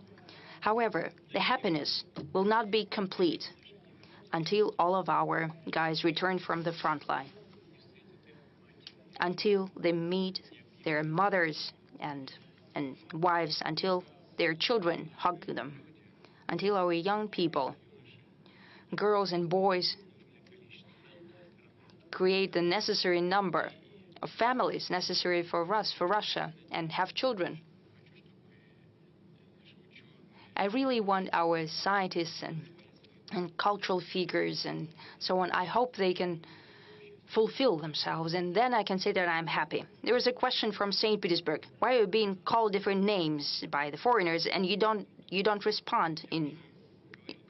It depends on the level of class. As I said before, they call the names due to their impotence. Why should we show our impotence then? We have enough arguments to clearly present our position. An SMS from Stavropolsky region. Do you have a task that you hate? No. If people have trusted me enough, to perform the function of the president of the country, there are certain responsibilities. So I approach it in the way that I must perform them in full, giving it my all. But I know if I start hating something or not loving something that's part of my duties, then I will not achieve the necessary result. Therefore, I have created a mentality for myself that I need to do everything with pleasure. Novgorod region, whose portrait you have in your office? I don't have a portrait. I have an icon in one of my working offices. In another one, I have a bust sculpture of Lomonosov. Would you give political refuge to Zelensky because he will need it very soon? I don't think he will need it. It is quite possible. Well, I don't know how he will act. But quite possible, just like some people from the supreme leadership of Ukraine, they have traveled abroad. And quite possibly he will do so. People whose interests he's serving right now will take care of him. But if he appeared out of somewhere, you know, like a jacket from a box, well, Russia does not refuse anyone. A question from Tatiana Kostychenko. What is Russia for you? This is a comprehensive question. Russia is a map. Just like any country, it's a tremendous territory. It's not only territory. This is history, culture, our customs and traditions. All of it is Russia. However, the most important thing is people. You know, sometimes I find myself, well, I don't often watch TV. I don't have quite enough time. I'm not on the internet a lot. But when I look at the success and achievements of our people, there was a world championship, world swimming championship. I saw guys walking out, huge guys, very confident, performing. World championship champions and beautiful girls. I was looking at boys and girls who are achieving great success at the Olympic Games. I'm looking at my young scientists whom I met quite recently. Honestly, well, I look at that and I'm so happy about it. I rejoice at that as if they were my family members. I rejoice as if they're my loved ones. Therefore, I'm looking at Russia as at a family. We've been working more than 4.5 hours. We have answered many questions, millions of viewers. We have many questions ahead of us. Is there anything that you would like to tell to the citizens of our country? I talked right now about that I treat Russia as my family. Therefore, this is what I wanted to say. We're working, we're talking. On the eve of festive holidays, New Year and Christmas, I speak to many representatives of different religions, and they're saying that we all celebrate Christmas, just like our neighbors celebrate Qad al-Fitr and so, or Pesach and so on.